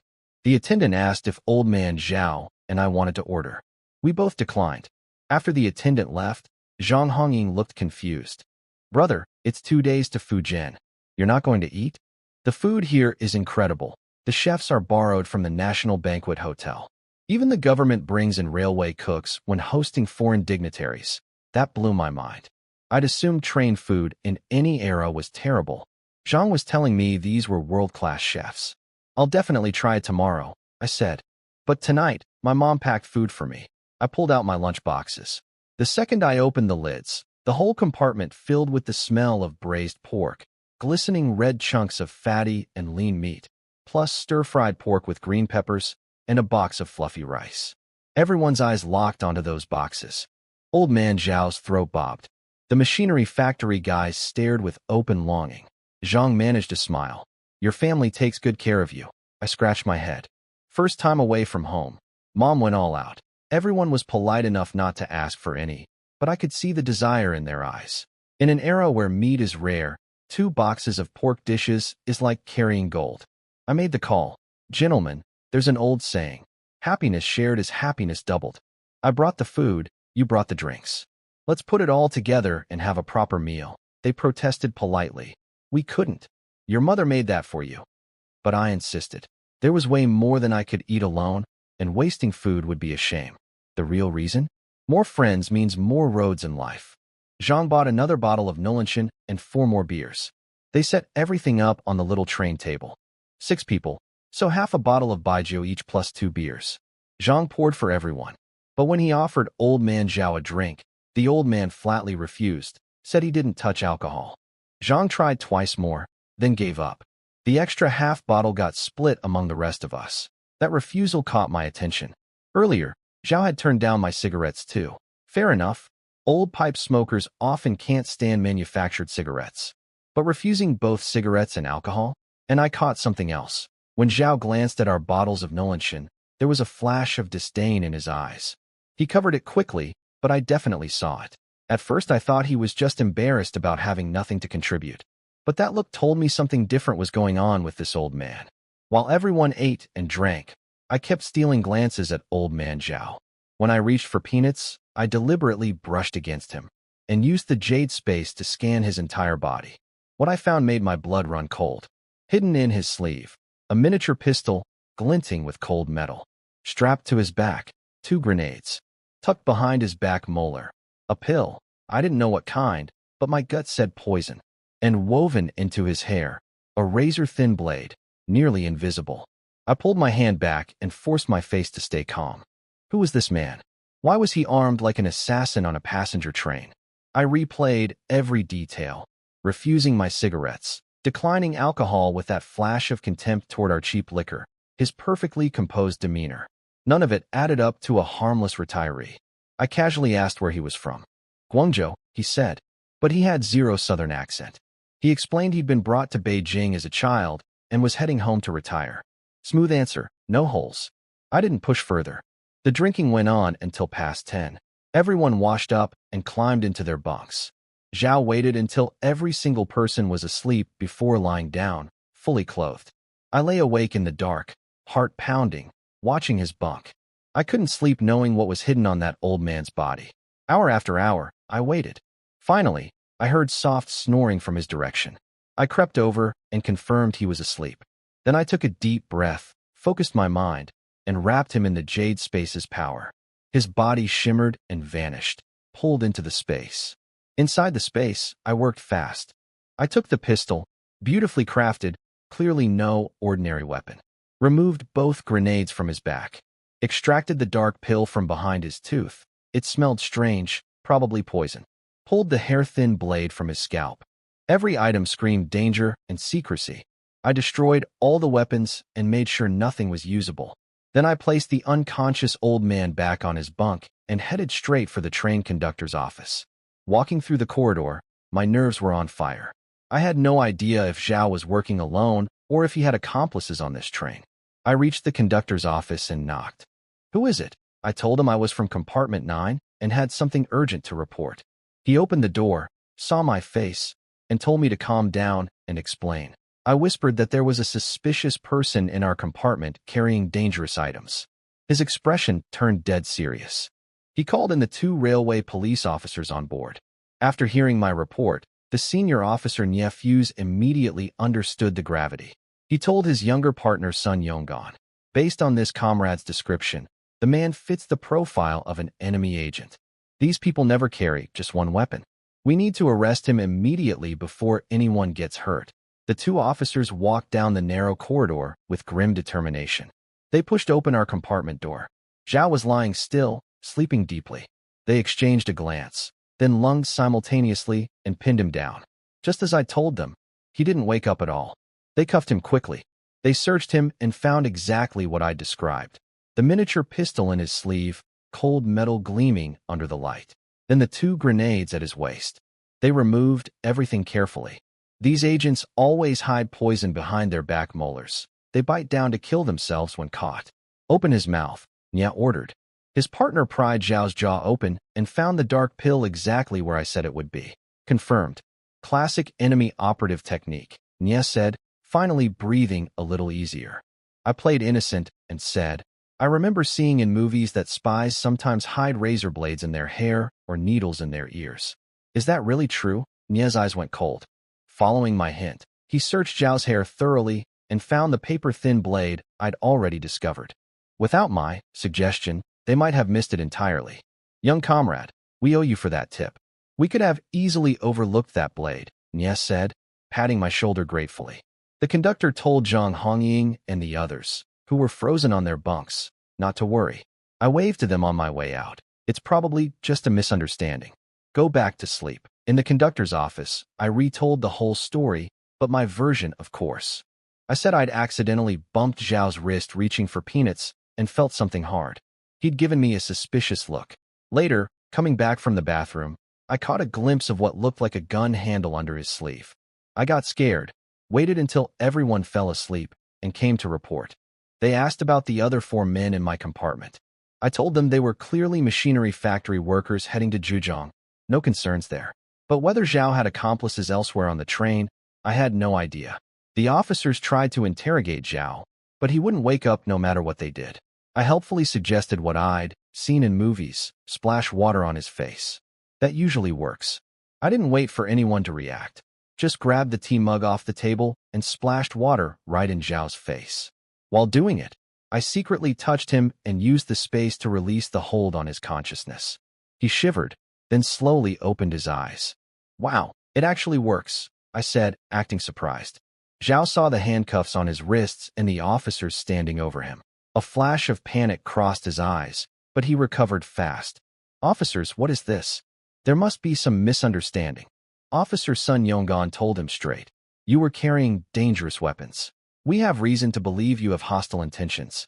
State your identity and purpose." Now, Zhao kept insisting it was all a misunderstanding. But the senior officer Nie Fuse had clearly dealt with people like this before. He said calmly, "You're an enemy agent, aren't you? Stop resisting. We're all compatriots here. Cooperate and you'll be treated fairly." That shut Zhao up. He stopped protesting but refused to answer any questions. No matter how much pressure they applied, he stayed silent. Nie decided to hold him until the next station and hand him over to the local police for deeper interrogation. They also tightened security on the entire train. 20 minutes later, we pulled into a station where police were already waiting on the platform. Nie and Sun transferred Zhao and briefed the local officers on everything. The local police chief marched right up to me and started praising me loudly. How brave I was, what a great service I'd done for the people, how the nation needs young men like me. His booming military voice drew the attention of every passenger in the car. I wanted to disappear. You couldn't just say thank you quietly? Why announce it to the whole train? I shook his hand, exchanged some polite words, and watched them take Zhao away. What nobody noticed was a pair of hateful eyes watching from a corner of the carriage. Back on the train, Nia suggested I move into their compartment for safety. I agreed immediately. Not because I was truly scared, but why take chances? Extra protection plus good company was a win-win. Sun Yonggan, who was only a few years older than me, couldn't contain his curiosity. How did you know that old man was suspicious? What if you were wrong? I grinned. Brother Sun, you don't understand. I've got eagle eyes. One look at that guy, and I knew something was off. Those shifty eyes. Dead giveaway. Plus my instincts are never wrong. He laughed. And you weren't scared? Scared of what? If I was wrong, I'd just apologize. But if I let a bad guy slip by, that's the real problem. He gave me a thumbs up. Kid's got guts. We hit it off fast. Then he asked about my name. I told him my dad picked it, said ugly names help kids survive.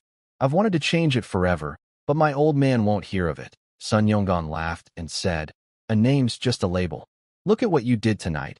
Even if you're a dog, you're the howling celestial dog who serves the war god Erlang Shin himself. I told Sun Yonggan that calling me a celestial dog was still calling me a dog, which didn't help. He just laughed. Soon the alcohol and exhaustion hit me, and I fell asleep feeling completely safe with 2 police officers in the compartment. I woke up past 8 the next morning to noise from the station platform. Nephews came in with breakfast, 2 corn buns, and a bowl of corn porridge. I thanked him and took a cigarette out for him. He said he had to patrol and left. I forced down half the porridge and half a bun. The bun scratched my throat going down. I couldn't finish the rest. When Sun Yonggan walked in and spotted the leftovers, I could see him swallowing his saliva. I rubbed my stomach and said the alcohol from last night killed my appetite. Could he help me finish so it wouldn't go to waste? He nodded eagerly. My master always says waste is shameful. Since you can't eat, I'll sacrifice myself. He demolished everything in minutes and let out a satisfied burp. When I asked if he was happy, he said it was the fullest he'd been in a long time. That hit me. Even a police officer on a train struggles to eat well in this era. 2 more days and nights passed. On the 3rd afternoon, the speaker announced we were 20 minutes from Nanping Station, over 6 hours behind schedule. Nothing I could do about that. As I was packing up, Conductor Yang and Officer Nye came to find me. Yang asked to confirm my workplace, the textile factory. My heart dropped. I thought they'd discovered my fake documents. I immediately decided to take full responsibility. No way was I dragging Sun Fuguwei down. I confessed everything. I'm not actually a factory worker. I'm from a farming village. I sell game to the textile factory. I asked a friend there to write me a work certificate and introduction letter because I didn't think a village letter would be good enough for traveling. Whatever punishment there is, please only punish me. Both men stared at me in stunned silence. Then they burst out laughing so hard they could barely breathe. Didn't see that coming. Kids got loyalty, Young gasped. But checking documents isn't my job. He pointed at Nya. Stop laughing. This is your department. Go interrogate him. Nya was doubled over. Not my problem either. Someone else can deal with it. I stood there, face burning red, realizing I'd completely misread the situation. I handed them both cigarettes and lit them up. Can you just tell me what you actually wanted? I'm about to miss my stop. That snapped them back to reality. Yang composed himself and explained, since you don't actually work at the textile factory, we need a real contact address. In case anything comes up with the case, we need to be able to reach you. I gave them both my sister's military address and my home village address without hesitation. When they saw the military connection, the conductor's eyes lit up. No wonder your awareness is so high. You're a military family member. His intense enthusiasm made me uncomfortable. Thankfully, the train started slowing down. I said quick goodbyes and grabbed my suitcase. Sun Yonggan appeared at the compartment door, took my suitcase, and clapped my shoulder hard. When you're back in Beijing, come find me. I've got good stuff for you. He walked me to the exit and said his own version of a farewell. As the saying goes, parting is such sweet something. See you back in Beijing. Conductor Yang unlocked the door and said something strange. We'll be seeing each other again soon. I assumed he meant my return trip and didn't think much of it. What I didn't hear was Nya asking Yang after I left. Think this kid will actually take the job placement? Yang replied, he said he's unemployed. This is a rare opportunity. He'll probably value it. They'd apparently pulled some strings for me behind the scenes. Once off the train, I ducked into the station bathroom. The smell nearly killed me, but the stalls had doors at least. I pulled out a big burlap sack from the space and packed it fast. 30 pounds of rice, 30 pounds of flour, 50 pounds of cornmeal, 20 pounds of boar meat, plus apples, oranges, and sugarcane. The sack could barely close. Thanks to the spirit water, I could carry 180 pounds like it was nothing. I burst out of that bathroom gasping for fresh air, then walked out of the station with my sack and suitcase. The train had been over 6 hours late, so my sister wasn't at the exit. I searched everywhere, starting to think I'd need to find a phone. Then I heard a distant shout. Ergu, over here. My sister's son Ernie was waving from 50 meters away. If my hearing hadn't been enhanced by the spirit water, I might have missed her entirely. I waved back and hurried over. She grabbed my arm, eyes instantly turning red. I've been waiting so long for you to come. I looked at my big sister for the first time. Well, the first time for me, and felt a surge of warmth. Whether it was the original body's feelings or something else, there was zero awkwardness. Just family. She studied my face. You've grown taller. And more handsome. I know, right? I think so too. She laughed and smacked my head lightly. Still as thick-skinned as ever, we walked side by side, catching up on everything. She asked about our grandparents, our parents, and especially little Arya, the sister she'd never met. I told her how cute Arya was, always following me around calling, Big Brother. Her eyes got misty imagining it. At the bus stop, I asked how far her place was. About an hour by bus. After 2 days and 3 nights on a train, the last thing I wanted was more sitting. But an hour by bus meant 30 or 40 kilometers, too far to walk. I joked, when is brother-in-law getting promoted high enough for a car? Next time I visit, I want to be picked up in style. She laughed and said he'd need to reach at least regiment commander level for that. The bus pulled up and I climbed on with my giant sack. The moment I stepped inside, I was hit by a wall of smell, sweat, cigarette smoke, foot odor, and chicken droppings. All at once. The smell on that bus almost made me turn around and walk, but 50+ kilometers was too far. I paid 80 cents for 2 tickets, and we grabbed window seats. The bus stopped for every person waving on the roadside, just like the train stopping at every station. After an hour of swaying and lurching, my sister finally said we'd arrived. At the military family compound's reception office, I filled out personal information forms and had my bags inspected before they let me in. Standard procedure. A strange face showing up unannounced in a military compound could easily be mistaken for a spy. Inside, the compound was rows of neat little houses with red tiles and gray walls. Kids too young for school were running around playing. Women greeted my sister as we walked by, curious about who I was. She introduced me as her brother from back home. Then we ran into trouble. A middle-aged woman in a dark blue dress walked toward us, chin slightly raised, eyes cold, radiating superiority. My sister greeted her politely. Sisterly, heading out, the woman barely acknowledged her with a hum. She scanned both of us like we were beneath her. Then her eyes lingered on me with obvious disapproval of my clothes. She asked who I was. My sister explained I was her brother visiting from the countryside. The woman, Li Hongfong, lifted her chin even higher and said, "This isn't the village. Teach him proper manners, and especially hygiene. Don't bring bad rural habits into this compound." Then she turned and walked away without looking back. I bit my lip hard. Every muscle in my body wanted to respond, but I stayed quiet for my sister's sake. She had to live here.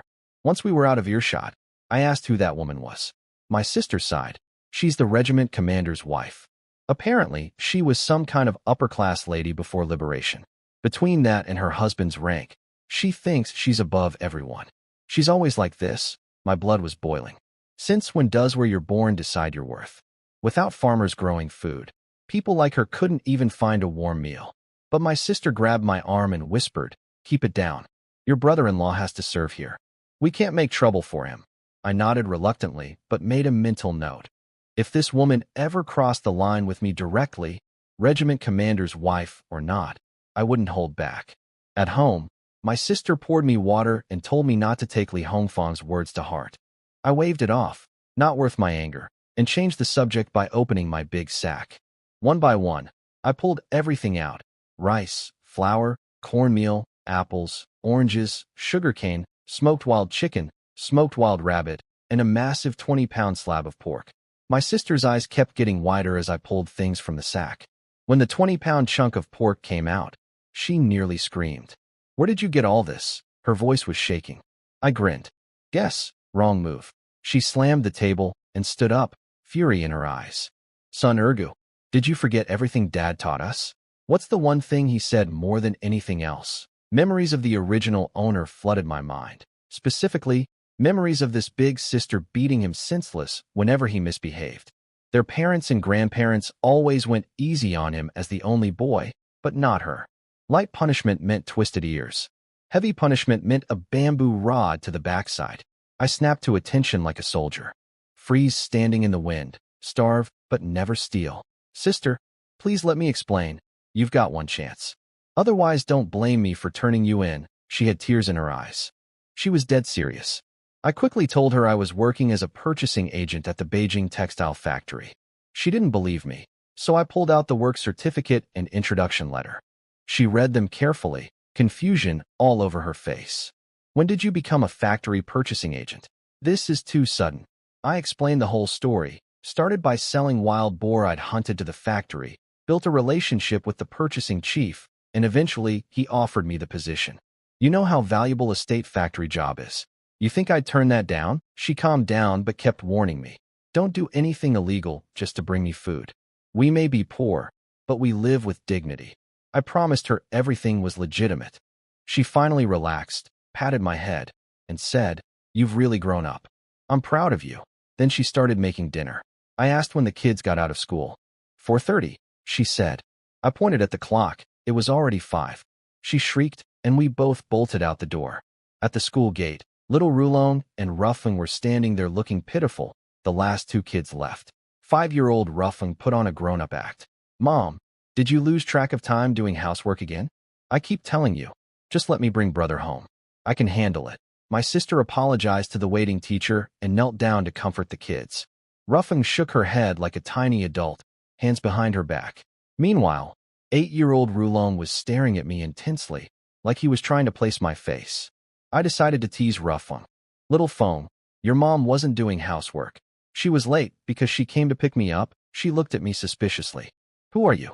How do you know my name?" My sister scolded her for being rude and told both kids, "This is my little brother, your uncle. Say hello." Ruffing kept studying me with skeptical eyes. But Rulong, he threw himself at my legs and buried his face in my stomach, crying. "Uncle, I missed you so much." I scooped him up and wiped his tears. 3 years, and you still remember your uncle. All that spoiling when you were little wasn't wasted.